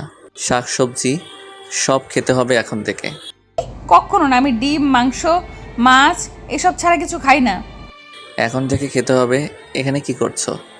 যাও পড়তে বসো। ওঠো, আমি তরকারি কেটে দিচ্ছি। পারবা তো? রুমাইশা এতক্ষণ মনোযোগ দিয়ে আনহাফের আলু ঝুরি করা দেখতেছিল। এর আগে কখনো সে এসব দেখেনি, করেও নাই। বাসায় কাজের মানুষ ছিল অনেক, তারাই কাজ করতো। আনহাফ সেখান থেকে উঠে গোসল সেরে নেয়। রুমাইশা হয়তো একটু আলু কাটতে 10 মিনিট সময় নিতে ফেলে, তাও আনহাফের মতো ঝুরি করতে পারে না। আনহাফ হালকা হেসে মাথা মুছে রুমাইশার কাছে আসে। এত সকালে গোসল করলে কেন? হসপিটালে যাব, দুপুরে আসবো না, সেজন্য খাবার নিয়ে যাব, ওখানে তোমরা খেয়ে নিবা। কেন, আজ কাজ বেশি নাকি? নতুন জয়েন হয়েছি যে আমি। ও, কথা বলতে বলতে হুট করে আনহাফ চিৎকার দিয়ে ওঠে। রুমাইশা, দেখে শুনে কাজ করতে পারো না? তুমি না বললে তরকারি কাটতে পারো? এখন তো ভালো করছো তাই না? তোমার ভাই দেখলে বলবে আহনাফ আমার বোনের থেকে তুই কাজ করে নিস। রুমাইশা নাক টেনে কাঁদতে থাকে। ডান হাতে বুড়ো আঙ্গুল অনেকটা কেটে গেছে। সে কখনো এসব করেছে নাকি? তার উপর আনহাব এমন বকাঝকা করতেছে। আনহাব তাড়াতাড়ি উঠে রুমাইশাকে রুমে নিয়ে যায়, হাতটা ভালো করে ড্রেসিং করে বেঁধে দেয়। আমি ইচ্ছে করে এমন করছি নাকি? তুমি এমন আমাকে কথা শুনিয়ে দিচ্ছ কেন? মা বাবা যেমনই হোক তারাই ভালো। আমি বাসায় যাব, ওখানে আমার কোনো কাজ করতে হয় না। সরি, কিন্তু তুমি কাজ পারো না এটা বললেই হয়। মিথ্যা বলছো কেন? কতটা কেটে গেছে দেখছো তো? জন্য এইভাবে কেউ বকাঝকা করে না। ভালো মানুষেরও কাজ করতে গিয়ে ক্ষতি হয়। আর আমি তো কাজ করি নাই, সেজন্য হাত কেটে গেল, কিন্তু তুমি সে কখন থেকে বকর বকর করছো। মাপ চাই। আসলে মেয়ে মানুষ মানেই প্যাচাল শুরু, একটা কথা টেনে টেনে বড় করে দেয়। আরে এটাকে কেয়ারিং বলে গাধি, বুঝতে শেখো। কেয়ারিং বুঝি এইরকম বলে বলে হয়? জানতাম না, সরি। মাপ চাই বোন, বসে থাকো, আমি রান্না করে মুখে তুলে দিব। নিজ হাতে আর খেতেও হবে না, কেমন? আনহাব রান্না করার জন্য রান্নাঘরে যায়। রুমাইশা বিছানায় চোখ বদ্ধ করে শুয়েছিল। হুট করে বুঝতে পারে কোমরে কেউ নখ দিয়ে চাপ দিচ্ছে। তাড়াতাড়ি চোখ খুলে দেখে আনহাব কোমরে হাত দিয়ে তার দিকে এক দৃষ্টিতে তাকিয়ে আছে। রুমাইশা ভয়ে ঢোক গিলে তুতলিয়ে বলে, আহনাফ, কি করছো? এভাবে তাকিয়ে আছো কেন? প্লিজ সরো, আমার অসহ্য লাগছে, প্লিজ সরো। হুশ, চুপ। তুমি যখন আমার সামনে থাকো তখন এক অন্যরকম মাদকতা গ্রাস করে, তোমাকে ছুঁয়ে দিতে ইচ্ছে করে খুব। কি কি সব বলছো এসব? তুমি পাগল হয়ে গেছো নাকি? হাত সরাও আমার পেট থেকে, আমি কিন্তু চিল্লাতে শুরু করব। তুমি আমার ওয়াইফ, তোমার উপর আমার সম্পূর্ণ অধিকার আছে, তাই চিৎকার দিয়েও কোনো লাভ হবে না। আনহাব কোমর থেকে হাত সরিয়ে রুমাইশার পাশে চিত হয়ে শুয়ে পড়ে। তারপর আনহাব রুমাইশার কপালে একটা কিস করে ঠোঁটের দিকে তাকিয়ে যায়। ঠোঁটে হালকা স্পর্শ পেতেই রুমাইশা চোখ বদ্ধ করে চিল্লিয়ে ওঠে। কিছুক্ষণ পর চোখ খোলে, কারো অস্তিত্ব নাই। বুঝতে পেরে ভরকে যায়, দেখে আনহাব হাত মুছতে মুছতে তার দিকে এগিয়ে আসতেছে। কি হয়েছে, এভাবে চিৎকার দিলে কেন? এই সময়ের মধ্যে ঘুমিয়ে স্বপ্ন দেখছো? তুমি আমার কাছে আসছিলা তাই না? আমার পেটে হাত দিছো, আমার ঠোঁট। কি? তোমার ঠোঁটে কি হয়েছে শুনি? দেখি দেখি, ঠোঁট কাটছো নাকি? রুমাইশা হাত দিয়ে নিজের ঠোঁট চেপে ধরে। সে কি তাহলে এতক্ষণ স্বপ্ন দেখছে? কিন্তু কেমনে, সে তো ঘুমায়নি। তাছাড়া আনহাবকে দেখে মনে হচ্ছে কিছু হয়নি এখানে। তুমি কখন রুমে আসছো ভাইয়া? চুপ, আবার ভাইয়া বলো কেন? জামাইকে ভাইয়া বলতে নেই জানো না? আর আমি মাত্র রুমে আসছি, চলো খাবা। আনহাব একবার রুমাইশার দিকে তাকায়, পেট থেকে গেঞ্জিটা উঠে গেছে। আনহাব ঠোঁট বাঁকিয়ে হালকা হেসে দেয়। তারপর রুমাইশাকে নিয়ে খাওয়া দাওয়া করে হসপিটালে যায়। আনহাব রাহুলের সাথে দেখা করে নিজে কাজে চলে যায়। রাহুল রুমাইশার হাতের দিকে তাকিয়ে অবাক হয়ে কণ্ঠে বলে, হাতে কি হয়েছে? এভাবে ব্যান্ডেজ করা কেন? কেন আবার? তোমার কথা শুনে তো আহনাফকে হেল্প করতে গেছিলাম, সাথে এখন ফ্রি হাত কাটছে আর ফ্রি কথা শুনিয়ে দিছে। ও, আমার ক্ষুধা লাগছে, খাইয়ে দে আগে। আর কাজ করার জন্য কি কাউকে রাখবি? না, তুমি ঠিক হলে আমি বাসায় যাব ভাইয়া। এখানে আহনাফ ভাইয়ের সাথে থাকবো না আমি। উনি আমার কত সিনিয়র, আমি তো 4-5 বছরের বড় কাউকে বিয়ে করতাম। কি বলিস, বিয়ে ছেলে খেলা না রুমাইশা, মেনে নে সব। আমি তো ভাবছি তুই আনহাবকে ভালোবাসছিস, এখন দেখি সব উল্টো। ব্যাপার কি? কিছু না, আমি এই সম্পর্ক রাখবো না। তাছাড়া এখানে শাকসবজি খাওয়াবে তোমার বন্ধু, এইসব মুখে যাবে না আমার। সমস্যা নাই, আমি সুস্থ হই, তারপর বাড়ি থেকে কিভাবে সবাইকে তাড়িয়ে দিতে হয় তা জানা আছে। আমাদের অফিস সম্পূর্ণ তোর নামে, তুই চাইলে এখন সবাইকে বের করে দিতে পারিস। ড্যাড কিন্তু আমার নামে শুধু বাড়িটা করেছে, বাকিটা সব তোর নামে। আচ্ছা ভাইয়া, এটা বলো আমাকে বিয়ে দেওয়ার কারণ কি ছিল? মা তো এত তাড়াতাড়ি বিয়ে দেওয়ার মানুষ না, যতই খারাপ হোক কখনো বিয়ের কথা বলে নাই। ছেলের নাম কি ছিল, চিনিস তাকে? হ্যাঁ, রকি। ওইটা মায়ের বান্ধবীর ছেলে। তোর বিয়ের পর অর্ধেক সম্পত্তি তোর জামাইয়ের নামে হবে, সেজন্য মা বিয়ে দিলে নিজের নামে সব করতে চাইছিল। মানে? তার মানে আহনাফ ভাইয়া আমার সম্পত্তির জন্য আমাকে বিয়ে করেছে? পাগলের মতো কি বলতেছিস? ও তোকে ওখান থেকে বাঁচাতে বিয়ে করেছে, ওকে ভুল বুঝছিস না। ও জানেও না সম্পত্তি কার নামে। রাহুল রেগে কথাটা বলে। রুমাইশা পাত্তা দেয় না সে দিকে। আর এখন একটা লক্ষ্য, পড়াশোনা করে বড় হতে হবে। 18 বছর পূর্ণ না হওয়া পর্যন্ত সম্পত্তি তার বাবার নামেই থাকবে। আর এর আগে বাবা মা মারা গেলে মা ভোগ করতে পারবে। আর 18 বছর পূরণ হলে সব রুমাইশার নামে চলে আসবে। ভাইয়া, আমাদের বাবাকে এখানে নিয়ে আসতে হবে। বাবা অসুস্থ, মা যদি বাবাকে মেরে ফেলে? দেখো, মা সম্পত্তির জন্য তোমাকে মারার চেষ্টা করছে, বাবাকেও মেরে ফেলতে দুবার ভাববে না। ও নো, আমার মাথায় ছিল না এই কথাটা। আমি তো যেতে পারবো না। আনহাপের কাজের জন্য ব্যবস্থা তুই একা যাবি। হ্যাঁ, একা ঘোরার অভ্যেস আছে আমার। তুই তাহলে থাক, আমি এটিএম কার্ডে লাখ দুয়েক আছে, এটা দিয়ে আমি চলবো। তোর কার্ড তো নাই, লাগলে বল, আমি আজ বাড়ি ফিরবো। আমার ভয় হচ্ছে তোর কিছু না হয়ে যায়। কিচ্ছু হবে না, টাকা নিবি নাকি বল। হসপিটালের বিল দেওয়া হয়নি, সব তো আনহাপ দিছে, টাকা ওরে দিস। ওকে, রাতে আমি বাসায় যাব, এখন একটু বাসায় গিয়ে ঘুমায় নেই। আচ্ছা। বাসায় এসে রুমাইশা শুয়ে পড়ে। ঠিক একইভাবে বুঝতে পারে কেউ গলায় কিস করতেছে। হালকা কেঁপে ওঠে, অন্য পাশ হয়ে শুয়ে পড়ে। কিন্তু না, স্পর্শ গভীর হতে থাকে। চোখ মেলে তাকিয়ে দেখে কেউ নেই। নিজেই নিজের মাথায় চুল টেনে বলে, বাল হচ্ছে কি আমার সাথে? আমি কি আহনাফকে নিয়ে বেশি বেশি ভাবছি? এই ছেলেটা আমাকে শান্তিতে ঘুমাতেও দিচ্ছে না। কি হয়েছে? দরজা খোলো। কতবার ফোন করছি, ফোন রিসিভ করো না কেন? মরার মতো ঘুমিয়ে আছো নাকি? সরি, আসছি আমি। রুমাইশা ফোনটা কান থেকে নামিয়ে উঠে পড়ে। আনহাপ কয়েকবার ফোন করেছে, কিন্তু ফোন সাইলেন্ট থাকায় বুঝতে পারেনি। তুমি এই সময় বাসায়? সকালে না বললে আজ দুপুরে বাসায় আসবে না? কয়টা বাজে? রুমাইশা মুখে হাত দিয়ে ঘুম ভাঙানোর চেষ্টা করে। আনহাপ একবার রুমাইশার দিকে তাকিয়ে টান দিয়ে নিজের সাথে চেপে ধরে, তারপর চোখ মেরে বলে, এইভাবে কখনো আমার সামনে এসো না বউ। বউ, তুমি আমার পবিত্রতা, আমার আসক্তি হতে পারে। ভুল কিছু করে ফেলবো, তাই আমার সামনে আসার আগে নিজেকে পরিপাটি করে নিও। মানে ছাড়ো আমাকে, এভাবে জড়িয়ে ধরার কি আছে? আমি নেশা না যে আমার প্রতি আসক্ত হয়ে পড়বে। এইভাবে একটা ছেলের সামনে আসলে ছেলেটা তো জড়িয়ে নিবেই। অন্য ছেলে হলে গোসল করিয়ে নিত। হোয়াট? রুমাইশা চোখ বড় বড় করে কথাটা বলে। আনহাপ হালকা হেসে কপালে একটা কিস করে, তারপর কোমরে চাপ দিয়ে ছেড়ে দেয়। রুমাইশা নিজের দিকে তাকিয়ে ভরকে যায়। গায়ে ওড়না নেই, বিড়বিড় করে বলে, তো কি হয়েছে? এখানে তো কেউ নাই, গায়ে ওড়না দিয়ে থাকতে হবে কেন? বাসায় আমি তো এভাবেই থাকি। টিভিতে দেখায় কেমন ড্রেস পরে থাকে নায়িকারা, আর আমি ওড়না পরি নাই, সেজন্য এত কিছু? আগে অবিবাহিত ছিলে, কিন্তু এখন তুমি বিবাহিত। তখন বাসায় তোমার ভাই আর বাবা ছাড়া কেউ থাকতো না। কাজের লোকরা সব মেয়ে মানুষ, আর এখানে তুমি ছাড়া একটা পুরুষ মানুষ আছে। তো আসলেই তো, জামাই হয়ে কিন্তু সেই অধিকার তো পাইনি। যদি পেতাম তাহলে জামা না পরে থাকলেও কিছু বলতাম না। অসভ্য। অসভ্য কাকে বলে বুঝিয়ে দিব নাকি? এত কথা না বলে যাও, গোসল করে রেডি হও। আমি তোমাকে গাড়িতে উঠিয়ে দিয়ে হসপিটালে যাব। যাচ্ছি, এখানে থাকার ইচ্ছে নাই আমার। বাসায় যাওয়ার পর আর আসবো না, যাও। মেয়ে মানুষের এত রক্ত গরম কেন? মেয়ে মানুষকে সবসময় ঠান্ডা থাকতে হয়, বুঝলে? না হলে তারা সংসার করতে পারে না। মেয়েরা সব সময় কেন চুপ থাকবে বলবা? ভুল না করেও ক্ষমা চাইতে হয়। আমরা মেয়েরা কি এত সস্তা? জানি না। আনহাপ বিরক্ত হয়ে যায়, কিছু বলে না। রুমাইশা গোসল করে খাবার খায়, তারপর আনহাপের দিকে তাকিয়ে থাকে। আনহাপ বুঝতে পারে রুমাইশা কিছু বলবে, সেজন্য বলে, কি বলবা বলো? আমাকে এত দেখতে হবে না, চোখ দিয়ে কি গিলে খাবা? এইভাবে নজর লাগালে আর কেউ তাকাবে না। সব সময় তোমার এইসব না বললে হয় না? ভাইয়ার চিকিৎসা করার জন্য এত টাকা খরচ হয়েছে। কেন? বলো কত? বর্তমানে সব মিলিয়ে 30,000 খরচ হয়েছে। আরও থাকবে, খরচ হবে, কারণ বেড ভাড়া তো দিতে হবে। তাছাড়া ডাক্তার দেখছে, রক্ত দিতে হচ্ছে। রক্ত ফ্রি দেয় না কেউ। একটা প্যাক 1,500 টাকা নিচ্ছে।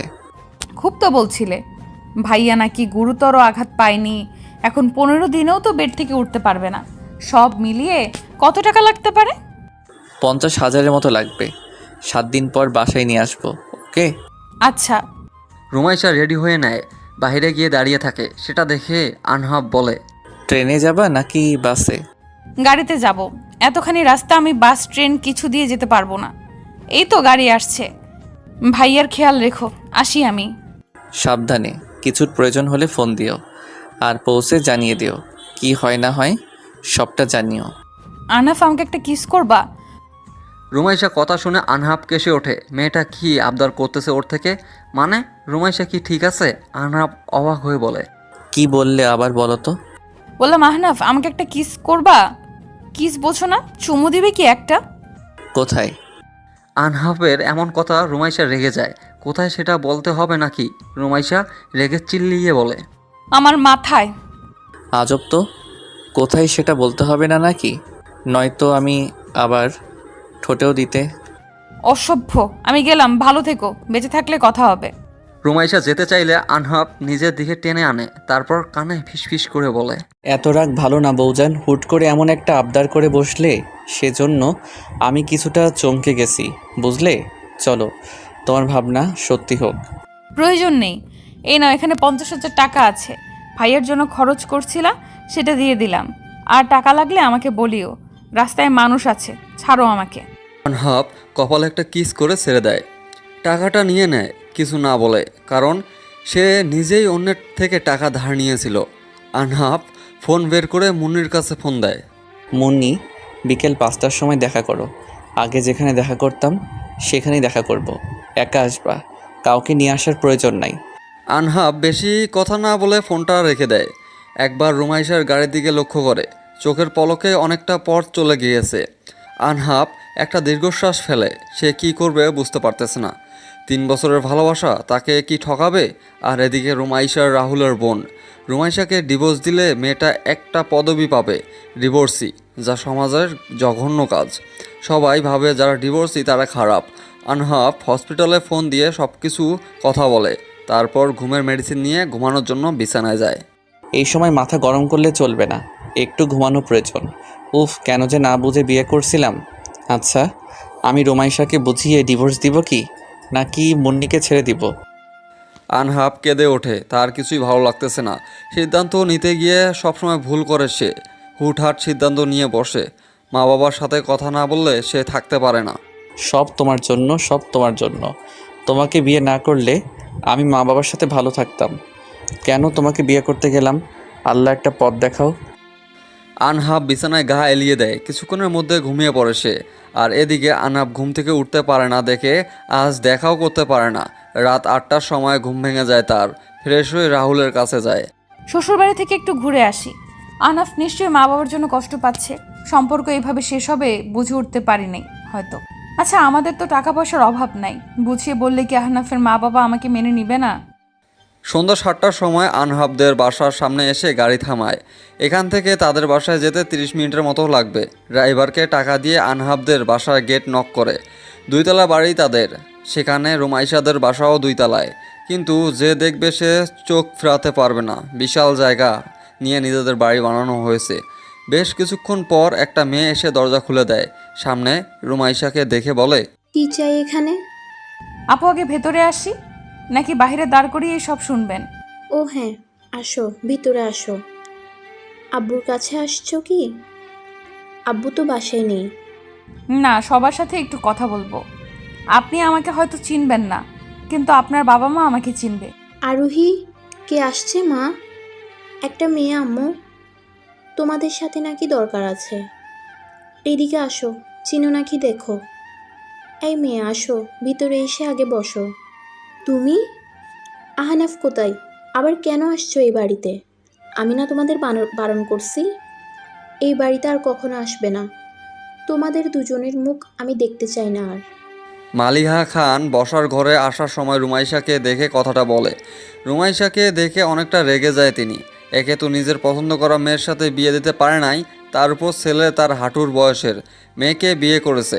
আরোহী মায়ের রাগ দেখে বলে, আম্মু, মেয়েটা কে? তুমি চিনো নাকি? চিনবো না কেন? কোনো ফকিন্নির মেয়ে দেখো না আমার ছেলের গলায় ঝুলিয়ে পড়ছে। সুন্দর ছেলে দেখলেই এদের লোভ জাগে। মানে ও রুমাইশা? আর ভাইয়া এমন পিচ্চি মেয়েকে বিয়ে করছে? এই মেয়ে, কথা বলছো না কেন? এখানে কি জন্য আসছো? লজ্জা করে না এখানে আসতে? আমাকে মাফ করবেন আন্টি, আপনার ছেলে আপনাদের জন্য মন খারাপ করে থাকে, কষ্ট পান উনি। হয়তো আপনাদের খুব ভালোবাসে, তাই দয়া করে ওনার সাথে কথা বলুন। এই জন্য তুমি আমাদের বাসায় আসছো? যে ছেলেকে এত কষ্ট করে মানুষ করলাম, সেই ছেলে আমাদের না জানিয়ে তোমার মতো একটা মেয়েকে বিয়ে করলো। আপনি রাগ করবেন না দয়া করে। আসলে আমাদের বিয়েটা স্বাভাবিক বিয়ে ছিল না, হুট করে এমনটা হয়ে গেছিল।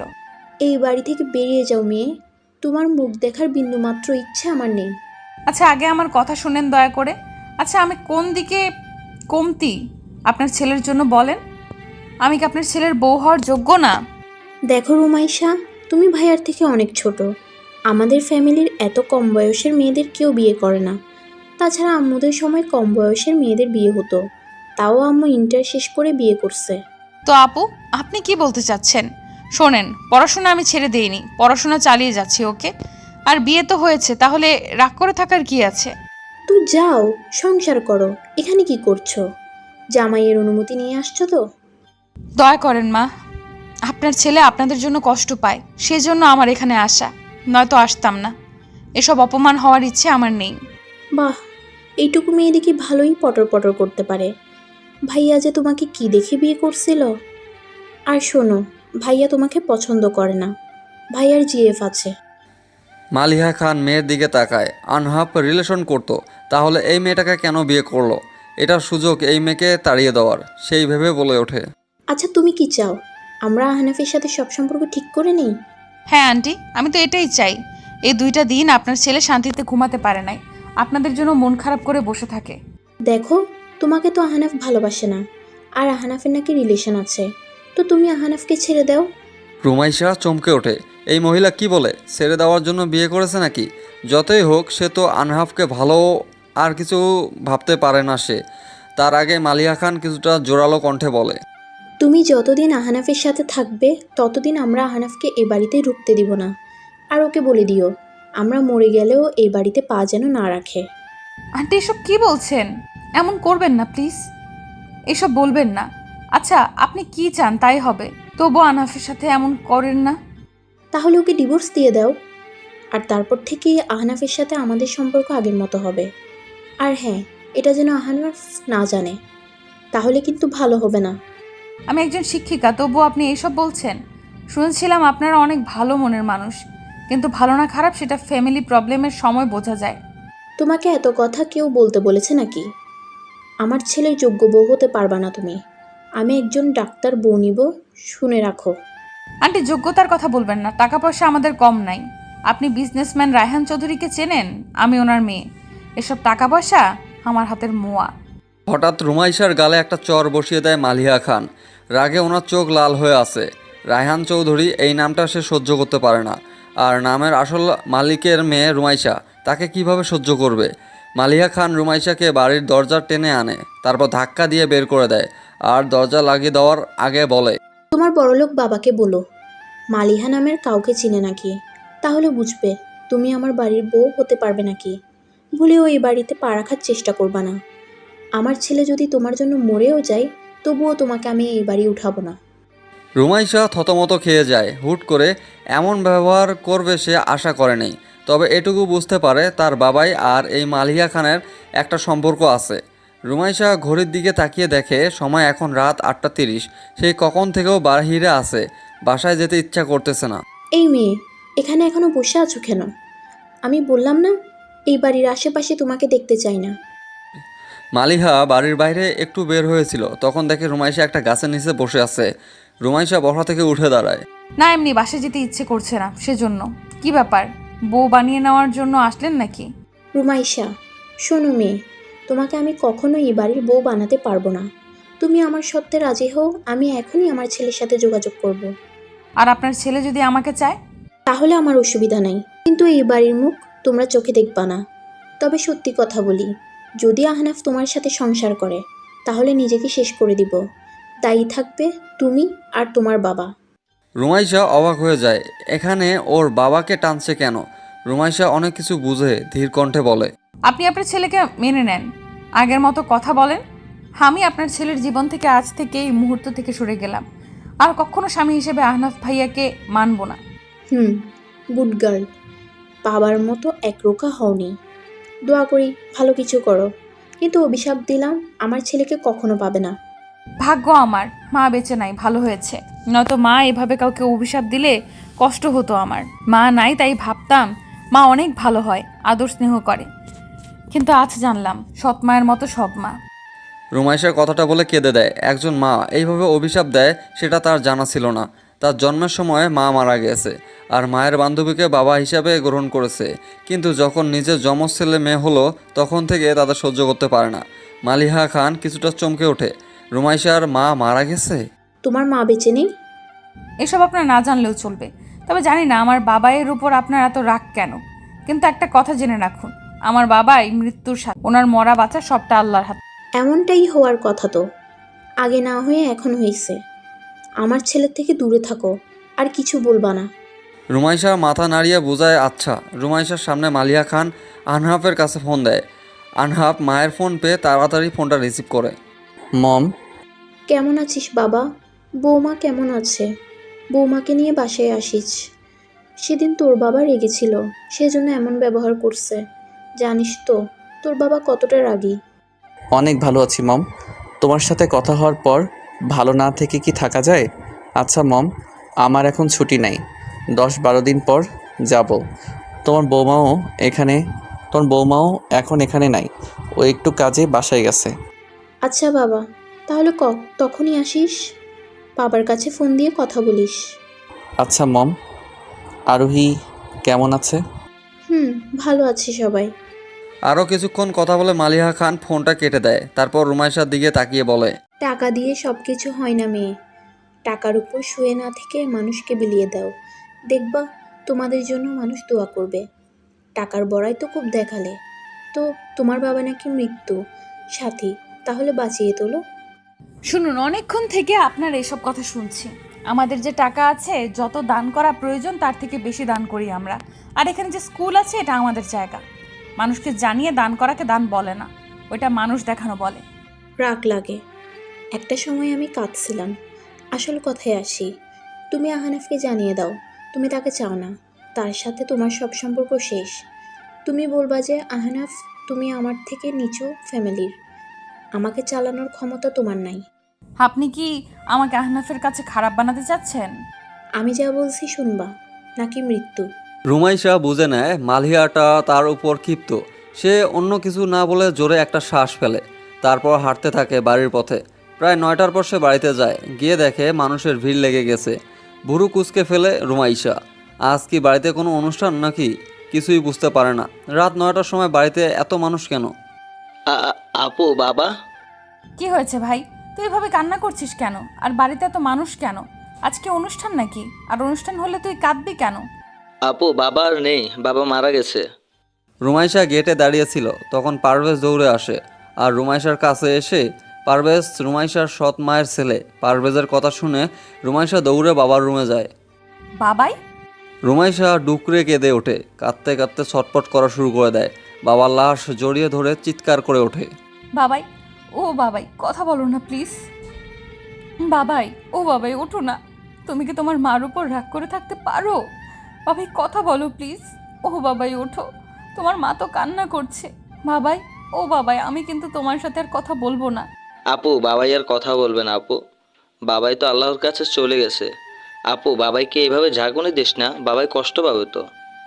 আহারে, মেয়েটার জীবনটাই এমন হতে হলো। জন্মের পর থেকে মাকে কাছে পায়নি, এখন আবার বাবাকে হারিয়ে ফেললো। হ্যাঁ রে, সৎ মায়ের নাকি অত্যাচার করতো। এখন তো বাপটাও মারা গেল। এখন তো দেখা যাবে বাড়িতে জায়গা হবে না মেয়েটার। চারিদিকে বিভিন্ন কথা উঠতে থাকে। কেউ কেউ রুমাইশার কান্না দেখে তারাও কান্না করে দেয়। কিছুক্ষণ পর কয়েকজন ছেলে আসে। লাশ নিয়ে যাবে বুঝতে পেরে রুমাইশা বাবাকে শক্ত করে জড়িয়ে ধরে বলে, না, আমার বাবাই কোথাও যাবে না। আমার বাবাই ঘুমিয়ে আছে। বাবাই তার মায়ের উপর অভিমান করছে। আমার বাবাই আমাকে ছেড়ে যেতে পারে না। ও বাবাই, কথা বলছো না কেন? বাবাই, দেখো না, তোমার এই বদমাইশ লোকগুলো নিতে আসছে তোমাকে। আপু, পারভেজ চিৎকার দিয়ে ওঠে। রুমাইশা বেড থেকে পড়ে যায়। কয়েকজন মহিলা এগিয়ে আসে। রুমাইশাকে একটা বিছানায় শুইয়ে দেয়। মেয়েটার সেন্সলেস হয়ে পড়েছে। রুমাইশার বাবা মারা গেছে সেই দুপুরে, অথচ রাহুল বা রুমাইশা কাউকে এই খবর দেওয়া হয়নি। হইল চেয়ারের উনি চলাফেরা করত। প্রায় বছর 2 আগে অ্যাক্সিডেন্ট করে পঙ্গু হয়ে বিছানায় পড়েছিলেন। হাঁটাচলা করতে পারতেন না তিনি, কিন্তু কথা বলা, নিজে খাওয়া সব করতেই পারতেন। বাবাই, আমি বাবাইয়ের কাছে যাব। বাবাই, তুমি আমাকে সাথে নিয়ে নাও। এই স্বার্থপর দুনিয়ায় আমি থাকতে চাই না। এই স্বার্থপর দুনিয়া আমার জন্মের সময় মাম্মামকে ছিনিয়ে নিছে, এখন তোমাকেও নিয়ে গেল। বাবাই, ও বাবাই, আমার সাথে কেন এমন হয়? প্রায় 1 ঘন্টা পর রুমাইশার সেন্স ফিরে আসে। আর সাথে সাথে আবারও কাঁদতে কাঁদতে হিসকি তুলে ফেলে। মাথায় চুল খামছে, পাগলের মতো আচরণ করে। বাবাইকে মাটি দেওয়া হয়েছে, অথচ রাহুল শেষবারের মতো বাবাইকে দেখতে পারলো না। রুমাইশা নিজেও ফোন করে জানাতে পারলো না যে সেখানে রুমাইশের বাবাকে কবর দেওয়া হয়েছে, সেখানে গিয়ে মাটি আশ্রে থাকে আর কাঁদতে কাঁদতে বলে, বাবাই, তুমি তো আমাকে প্রমিস করেছিলে আমাকে ছেড়ে কখনো যাবে না, তাহলে আজ কেন তোমার কথা রাখতে পারলে না বাবাই? তোমরা আমাকে কেউ ভালোবাসো না বাবাই, কেউ না। আরও 1 ঘন্টা সময় কেটে যায়, কেউ রুমাইশাকে কবরস্থান থেকে সরাতে পারে না। আস্তে আস্তে সবাই চলে যায়, শুধু থেকে যায় পারভেজ। পারভেজ রুমাইশার কাঁধে হাত দিয়ে মাটিতে বসে জড়িয়ে ধরে রুমাইশাকে। এইভাবে কাঁদিস না, তুই তো অসুস্থ হয়ে পড়বি। আমার ফোন মা কেড়ে নিয়েছিল আপু, সেজন্য কাউকে জানাতে পারেনি। আমাকে ক্ষমা করে দে আপু। এই পৃথিবীর কোনো মানুষ ভালো না, সবাই স্বার্থপর, নিজেরা নিজেদের সুখের ঠিকানা খুঁজে নেয়, বাকিদের দিয়ে যায় বুক ভরা যন্ত্রণা। একটা বার তারা ভাবে না তাকে যারা ভালোবাসে তারা তাকে ছাড়া কিভাবে বাঁচবে। আপু এসব বলতে নেই, বাবাই কি ইচ্ছে করে মারা গেছে বল? আল্লাহ তো বাবাইকে নিয়ে গেছে। এভাবে ভেঙে পড়িস না, ভাইয়া যদি জানতে পারে তাহলে কি হবে ভেবে দেখ। বারবার ফোন বাজায়, পারভেজ রুমাইশাকে ধাক্কা দেয়, ঢলে তার গায়ে পড়ে যায়। আবারও সেন্স হারিয়ে ফেলেছে। পারভেজ রুমাইশাকে কোলে নিয়ে রুমে যায়, বিছানায় শুয়ে দিয়ে সোফায় নিয়ে গা এলিয়ে দেয় নিজের। তারও তো খুব কান্না পাচ্ছে। ছেলে মানুষের কান্না করতে নেই কেন? কেন তারা কান্না করতে কষ্টগুলো হালকা করতে পারে না? বাবাই, তুমি আপুকে ছেড়ে কেন গেলে? আপুর তো তুমি আর ভাইয়ের ছাড়া কেউ নেই। মামুনি তো আপুকে কষ্ট দেয়। আপু এখন তোমাকে ছাড়া কিভাবে থাকবে? আবারও ফোনটা রিংটোন শুনতে পায় পারভেজ। রুমাইশা পকেটে ফোন আছে, আর পারভেজ ফোনটা বের করে নাম্বার দেখে রিসিভ করে। এই মেয়ে, তোমার কি সমস্যা? হ্যাঁ, প্রায় 100 বার ফোন করছি। ফোন ব্যবহার করো কিসের জন্য? যদি সময় মতো ফোন রিসিভ না করতে পারো। আমি পারভেজ, রুমাইশা আপুর ছোট ভাই। কিন্তু আপনি কে ভাইয়া? হায় রে, ফোনটা রিসিভ হলো, তাও আবার শালাবাবু রিসিভ করলো। আমি আহনাব, তোমার রাহুল ভাইয়ার বন্ধু। তোমার আপু কই? রাত 12টা থেকে 13টা বাজতে চললো, তো তোমার আপু কি বেঁচে আছে? তোমার রাহুল ভাইয়া নাকি ফোনে পাইনি ওকে? আপু ঘুমাইছে, সকালে আপুর ঘুম ভাঙলে আপনি কথা বলে নিন। আর ভাইয়া, রাহুল ভাইয়া কেমন আছে? তোমরা মারার চেষ্টা করে আবার শুনতে চাচ্ছ কেমন আছে? আচ্ছা, রাহুল তো অফিসে কাজ করতো, তাহলে কেন মারার চেষ্টা করলে তোমরা? ও তো বসে বসে খেত না। আমি না, মামুনিকে মারতে চাইছিল। আমি তো আপনাকে আগে ফোন দিয়ে জানিয়ে দিয়েছিলাম। ভাবছিলাম যে আপনি রাহুল ভাইয়াকে ফোন করে সাবধান করবেন, কিন্তু না, আপনি তা না করে এখনই চলে আসছিলেন। ও, তার মানে তুমি ফোন করছিলা? কিন্তু তুমি তো সেটা রাহুলকেও বলতে পারতে। যদি বলতে ভাইয়া মা তোমাকে মেরে ফেলতে চায়, তাহলে তো হয়ে যেত। ভাইয়াকে বলছিলাম, ভাইয়া মজা ভেবে উড়িয়ে দেয়। আমি কি করব? ভাইয়া বলে সৎ হোক মা তো, তাই আপনাকে জানিয়ে দিয়েছিলাম। রুমাইশা আপু মরার মতো ঘুমিয়েছিল, তাই আপুকে বলতে পারে নাই। তাছাড়া মেয়েদের রুমে অনুমতি ছাড়া প্রবেশ করা নিষেধ আমাদের। বাহ, ভালো। সেসব বাদ দাও, তুমি এত রাতে রুমাইশার রুমে কি করছো? বাবা, পারভেজ বলতে গিয়ে থেমে যায়, ভাবে এখন না, বলা উচিত না। রাহুল ভাইয়া তো অসুস্থ, বাবাইয়ের মৃত্যুর খবর পেলে আবারও অসুস্থ হয়ে পড়বে। সেই ভেবে আর কথা না বলে ফোনটা রেখে দেয়। তা তোমার ফোনের কথা মনে হয়েছে শেষমেশ? আমি ভাবছিলাম আমার সাথে সাথে তুমি ফোনের কথা ভুলে গেছো। সকাল 9টার সময় রুমাইশার ঘুম ভেঙে যায়। রাতে পারভেজের ঘুমে একটা ইঞ্জেকশন দিয়ে রাখছিল। রুমাইশা একবার সোফায় চোখ বুলায়, পারভেজ এলোমেলো হয়ে শুয়ে আছে। ফোন চেক করার পর দেখে রাহুল আনহাফ কয়েকবার ফোন করেছে, তাই ভাইয়ের সাথে হালকা কথা বলে আনহাফকে ফোন দেয়। না, মনে পড়ে নাই। কাউকে কি মনে পড়া খুব দরকার নাকি? আপনাকে কিছু কথা বলার ছিল ভাইয়া। বলো। আমি ডিভোর্স চাই। আমার থেকে আপনি 10 বছরের বড়, আপনাকে স্বামী হিসেবে মেনে নিতে পারবো না আমি। তাছাড়া আপনার জিএফ আছে সেটা আমি জানি, আর আর আমাকে আমার মতো ভালো রাখার ক্ষমতা আপনার নাই। আমি যেইভাবে চলাফেরা করি তা আপনি দিতে পারবেন না। কি বলছো ভেবে দেখছো? পাগল হয়েছো নাকি তুমি? একটা কথাও না। সকাল সকাল কি নেশা করছো? মা বাবা আমাদের সম্পর্ক মেনে নিছে। ভালো, বাট সরি ভাইয়া, আমি আপনার সাথে সম্পর্ক রাখতে পারলাম না। আমি ঢাকায় গিয়ে ভাইয়াকে আমার কাছে নিয়ে আসব। তুমি ভেবে বলছো? হুম। আনহাফ আর কিছু বলল না, ফোনটা কেটে দেয়। তারপর ধীর কণ্ঠে বলে, যাক, ভালোই হলো, নিজ থেকেই তো সরে গেল। আমি তো বাধ্য করি নাই। মুন্নির সাথে সম্পর্ক ঠিক করতে হবে। যতই হোক, সে আমার প্রথম ভালোবাসা। আর তাছাড়া রুমাইশার সাথে মিথ্যা ভালো থাকার অভিনয় আর চালিয়ে যেতে হবে না। এসব ন্যাকামি করে তা সহ্য করা লাগবে না। ওরে নাকি কিস করো, হ্যানত্যান অসহ্য, সব রাহুলের জন্য। এর জবাব আমি দিব একদিন। কিছু একটা ভেবে আনহাফ আবার ফোন দেয়। রুমাইশার বাবাইয়ের কথা মনে পড়তে কান্না করে দেয়। বাবাই মারা গেছে, আর এখানে আনহাফের সাথে ডিভোর্স নিয়ে কথা বলতেছে। এসব এখন বলতে কার বা ভালো লাগে? কিন্তু আর কথা বাড়াতে চায় না বলেই সে সকাল সকাল কথাটা জানিয়ে দেয়। ফোনের শব্দ বিরক্ত হয়ে চোখের পানি মুছে ফোনটা রিসিভ করে। কি হয়েছে, কি সমস্যা? নাম্বার কি ব্লক লিস্টে ফেলাতে হবে নাকি? আমাকে আর বিরক্ত করবেন না। আমার টাকা নেই, সেই জন্য আমাকে ছেড়ে যাচ্ছ রুমাইশা? আসলেই মেয়েরা টাকার লোভী হয়। মা ঠিকই বলছে, জীবনে কিছু করতে হলে আগে প্রচুর টাকা কামাতে হবে। আহনাফ, আপনি হয়তো জানেন না, মানুষ অনেক স্বার্থপর, তারা নিজের ভালোর জন্য সব করতে পারে। আমি না হয় আমার ভালোর জন্য আপনাকে ছেড়ে দিলাম, তাছাড়া আপনার তো জিএফ আছে, সেটা আমি জানি। তোমার জন্য আমি মুন্নির সাথে সম্পর্ক শেষ করার সিদ্ধান্ত নিচ্ছি। আর তুমি? যাক, ভালো হয়েছে, নিজের আসল রূপ দেখিয়ে দিছো। ভালো থেকো, আর জ্বালাবো না। তাহলে আমাকে কিভাবে ভালোবাসতেন? আপনি তো মুন্নি আপুকে ভালোবাসেন, তাই প্লিজ একসাথে দুই নৌকায় পা দেওয়ার চেষ্টা করবেন না। ভালোবাসার মর্যাদা দিতে শিখেন। রুমাইশার সব বিরক্তি লাগতেছে, লাইন কেটে ফোনটা অফ করে দেয়। তারপর বাবার কবরে গিয়ে বেশ কিছুক্ষণ সেখানে বসে কান্না করে। চোখের পানি মুছে তার সৎ মায়ের সামনে এসে দাঁড়ায়।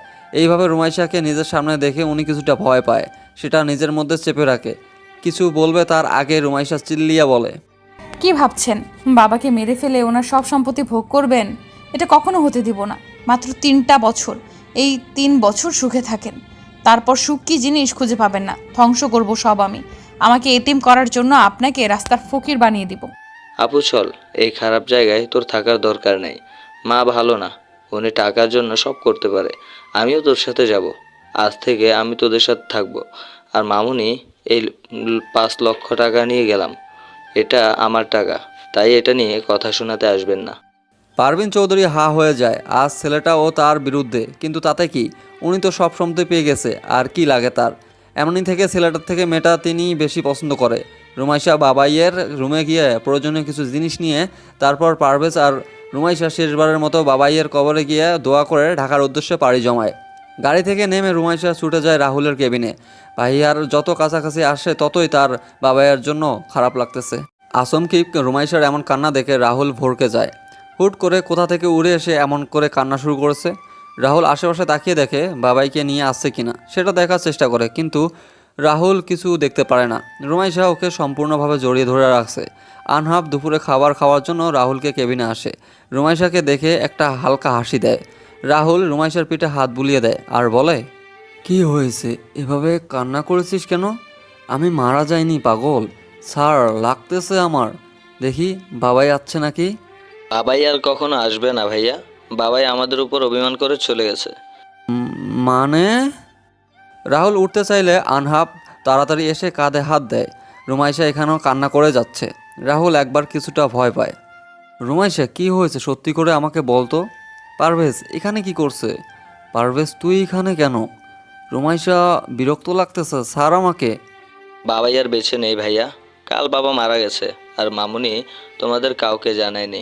আপু হয়তো না গেলে কিছু জানতেও পারতো না। হোয়াট? আমিও বাবার কাছে যাব ভাইয়া। কেউ ভালো না, সবাই আমাকে ছেড়ে চলে যায়। আমাকে সবাই একা করে চলে যায় কেন? আমি কি খুব খারাপ ভাইয়া? রাহুল নিস্তব্ধ হয়ে যায়। বাবাই আর বেঁচে নেই। এলাকার কেউ তাকে এই খবরটা দিল না। ওরা কি এতটা পর হয়ে গিয়েছে? রাহুল বিছানায় পাগলের মতো করে ছটপট করে ওঠার চেষ্টা করে। আনহাফ রুমাইশাকে রাহুলের কাছ থেকে সরিয়ে নেয়। রাহুল, শান্ত হ। তুই এমন করলে রুমাইশার কি হবে বল? পাগলামি করিস না। তুই অসুস্থ, ভুলে যাস না। এইভাবে নড়াচড়া করলে ব্যথা পাবি। ব্যথা? কিসের ব্যথা আনহাফ? ব্যথা তো আমার বুকে হচ্ছে। মাকে ছোট থাকতে হারাইছি, আর বাবা উনি আমাদের ছেড়ে চলে গেল, আর শেষ দেখাটাও করতে দিল না আমার মা। কেন আমার সাথে এমন হয়? আল্লাহ যা করে ভালোর জন্য করে। খাওয়া দাওয়া কর, তোর এখন ওষুধ খেতে হবে। এমন পাগলামি করিস না। তোর কিছু হলে রুমাইশাকে সামলাবে কে? আমার খুব কষ্ট হচ্ছে আনহাফ। আমি তো মায়ের ভালোবাসা পাইছিলাম, কিন্তু রুমাইশা, সে তো মায়ের একটুও ভালোবাসা পায়নি, আর এই কম বয়সে বাবাইকে হারিয়ে ফেললো। এখন এসব বলার সময় না, খেয়ে নে। দেখ রুমাইশা কাঁদছে, ওকে তো সামলাতে হবে নাকি? আনহাফ জোর করে রাহুলকে একটু খাইয়ে দেয়। তারপর ওষুধ খাইয়ে দিয়ে রুমাইশার মাথায় হাত রাখে। রুমাইশা জড়িয়ে ধরে কান্না করে দেয়। আমার সাথে কেন এমন হয় ভাইয়া? আমি যাকে ভালোবাসি তাকেই হারিয়ে ফেলি। মাকে হারিয়েছি সেই জন্মের সময়। আর বাবাইও তো আমার উপর অভিমান করে চলে গেল। আমি খুব খারাপ, তাই না ভাইয়া? দূর পাগলি, কে বলছে তুই খারাপ? দেখি মুখটা উঠা। মেয়েরা এত কান্না কিভাবে করে বলতো? কাল থেকে নিশ্চয়ই কান্না করে যাচ্ছিস। নিজেকে সামলা।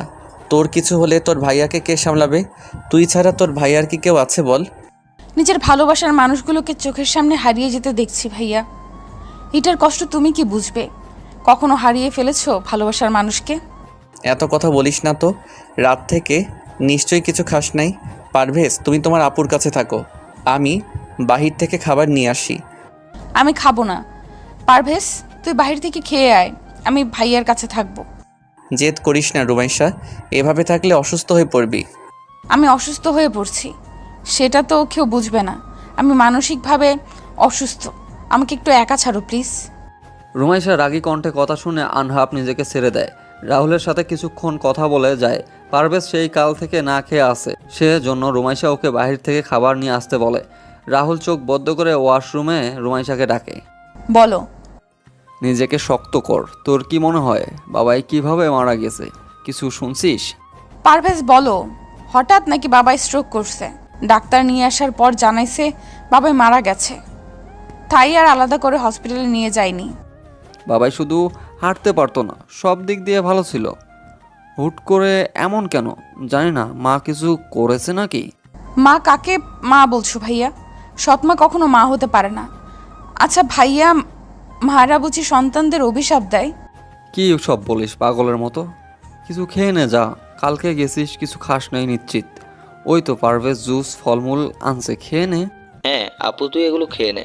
আর ভাইয়া, তোমার শরীর এখন কেমন? বাসায় কবে যেতে পারবা? আর 3 দিন পর যেতে পারবো। বাট তুই এখানে কেন বলতো? তোর মা বুঝি আসতে দিল? না, আমি চলে আসছি। ওই মহিলার সাথে থাকবো না। আমি আজ থেকে তোমাদের সাথেই থাকবো। যদি না রাখো একা থাকবো, তবুও বাসায় যাব না। তুই থাকতে পারবি পারভেজ? এখানে আমার কোনো চাকরি নাই, আর মা নিশ্চয়ই অফিসে বসতে দিবে না। আমাদের বাড়িতে চলাফেরা আর এখানে এটা অনেক আলাদা। তোমরা যদি পারো আমিও পাবো। আমি তো এবার জেএসসি এক্সাম দিছি। আমি গণিত ভালো পারি, প্রাইভেট পড়াবো, সমস্যা নেই। আর তুমি রায়হান চৌধুরীর ছেলে জানার পর নিশ্চয় অনেক কোম্পানির মালিক জব দিবে। তুমি জব করবা, আমরা দুজন মিলে আপুকে মানুষ করব। পারভেজের কথায় রুমাইশা অবাক হয়ে যায়। এইটুকু ছেলে কি ভাবছে?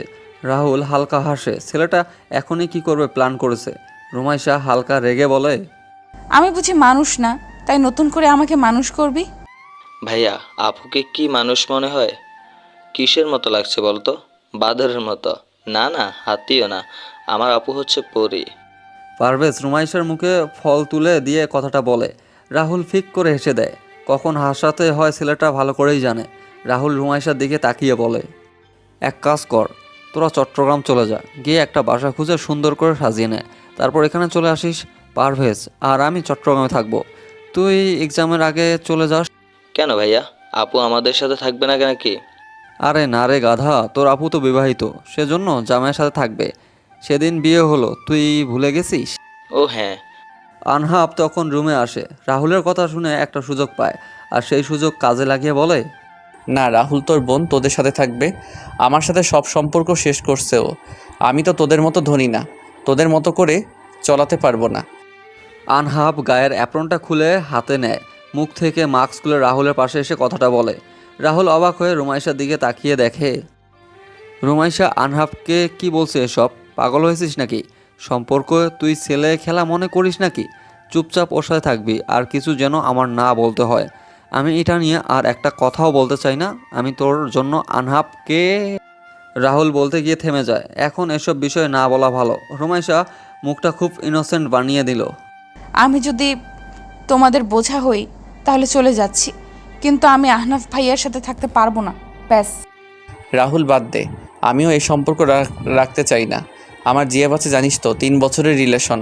তোর জন্য আমি রুমাইশাকে বউ হিসেবে মানতে চাইছিলাম, কিন্তু ও যখন নিজের সম্পর্ক রাখতে চাচ্ছে না, তখন জোর না করাই ভালো। আর 2 বছর পর মুন্নির ডাক্তার পড়া কমপ্লিট হবে, তখন আমরা বিয়ে করব। রুমাইশা এখনও ছোট, ওকে ওর মতো থাকতে দেওয়া উচিত আমাদের। তোরা যা ভালো বুঝিস তাই কর, বাট আমার কাছে তো না আছে টাকা, না মানে কিছুই নেই। এই কয়েকদিনে কিভাবে চলবো?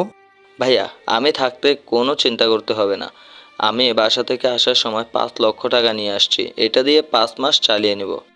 ওরে গাধা, এটা তোর বাপের রাজপ্রাসাদ পাসনি। এই 5 লক্ষ টাকা দিয়ে 5 বছর চালাতে হবে আমাদের। তোদের দুজনের পড়াশোনা সব চালিয়ে যেতে হবে। আচ্ছা, সেটা পরে দেখা যাবে। বাবাই না আসুক, তাও আমি আপুকে রানীর মতো রাখবো, দেখে নিও। রুমাইশা ঠোঁট উল্টিয়ে বলে। রাহুল কিছু বলে না, পাশে শুয়ে থাকতে বলে। বাবাইয়ের জন্য মন খারাপ হচ্ছে, সেজন্য এমন করতেছে মেয়েটা, আর এটা তো স্বাভাবিক। আনহাব ঢাকায় নিজের কাজে ব্যস্ত এখন। রাহুল চট্টগ্রাম চলে গেছে 3 দিন আগে। পারভেজ এই 3 দিনে বাসায় যা যা লাগে সব কিনে নেয়। বাসা ভাড়া মাসে 12,000 করে, 3টা রুম, 2টা বাথরুম, একটা কিচেন রুম। বাথরুম যে রুমে আছে সেটা রাহুলকে দেওয়া হয়েছে, বাকি 2টা থেকে কর্নার যে রুম সেটা রুমাইশা নেয়, মাঝখানের রুমটা পারভেজে থাকে।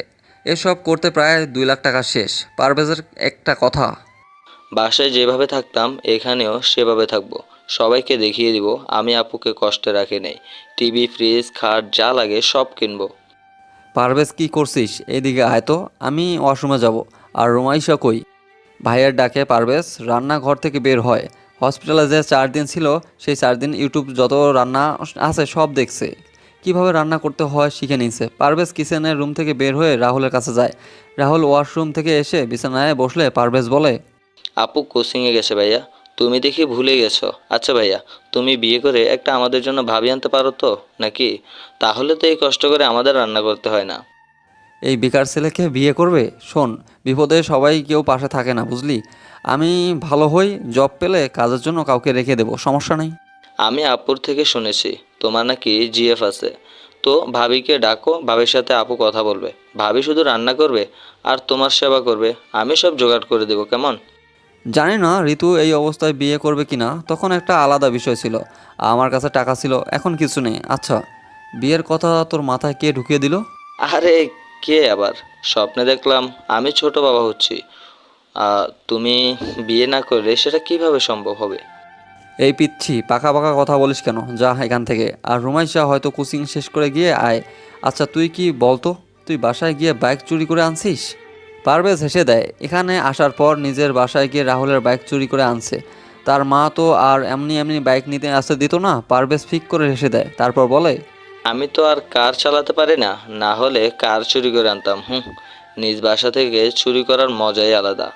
আমার রান্না শেষ, আপুকে নিয়ে আসি, তুমি বরং ঋতু ভাবিকে বাসায় ডেকে নেও। আচ্ছা তাড়াতাড়ি আসিস, 9টা বাজে, ক্ষুধা লাগছে আমার। 1 মাস কেটে গেল চোখের পলকেই। রাহুল এখন সুস্থ, হাঁটাচলা করতে পারতেছে, কিন্তু এখনও জবের জন্য বের হয়নি।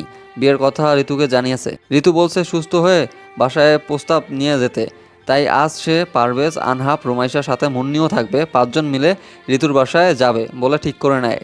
রুমাইশা রেডি হয়ে রুম থেকে বের হচ্ছিল, তখন সামনে আনহাবকে দেখে চমকে ওঠে।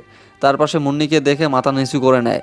তখন ভাইয়ার রুমে যাওয়ার জন্য পা বাড়ায়, আর সাথে সাথে আনহাফের মাথার সাথে নিজের মাথা বাড়ি খায়। আনহাফ বিড়বিড় করে বলে,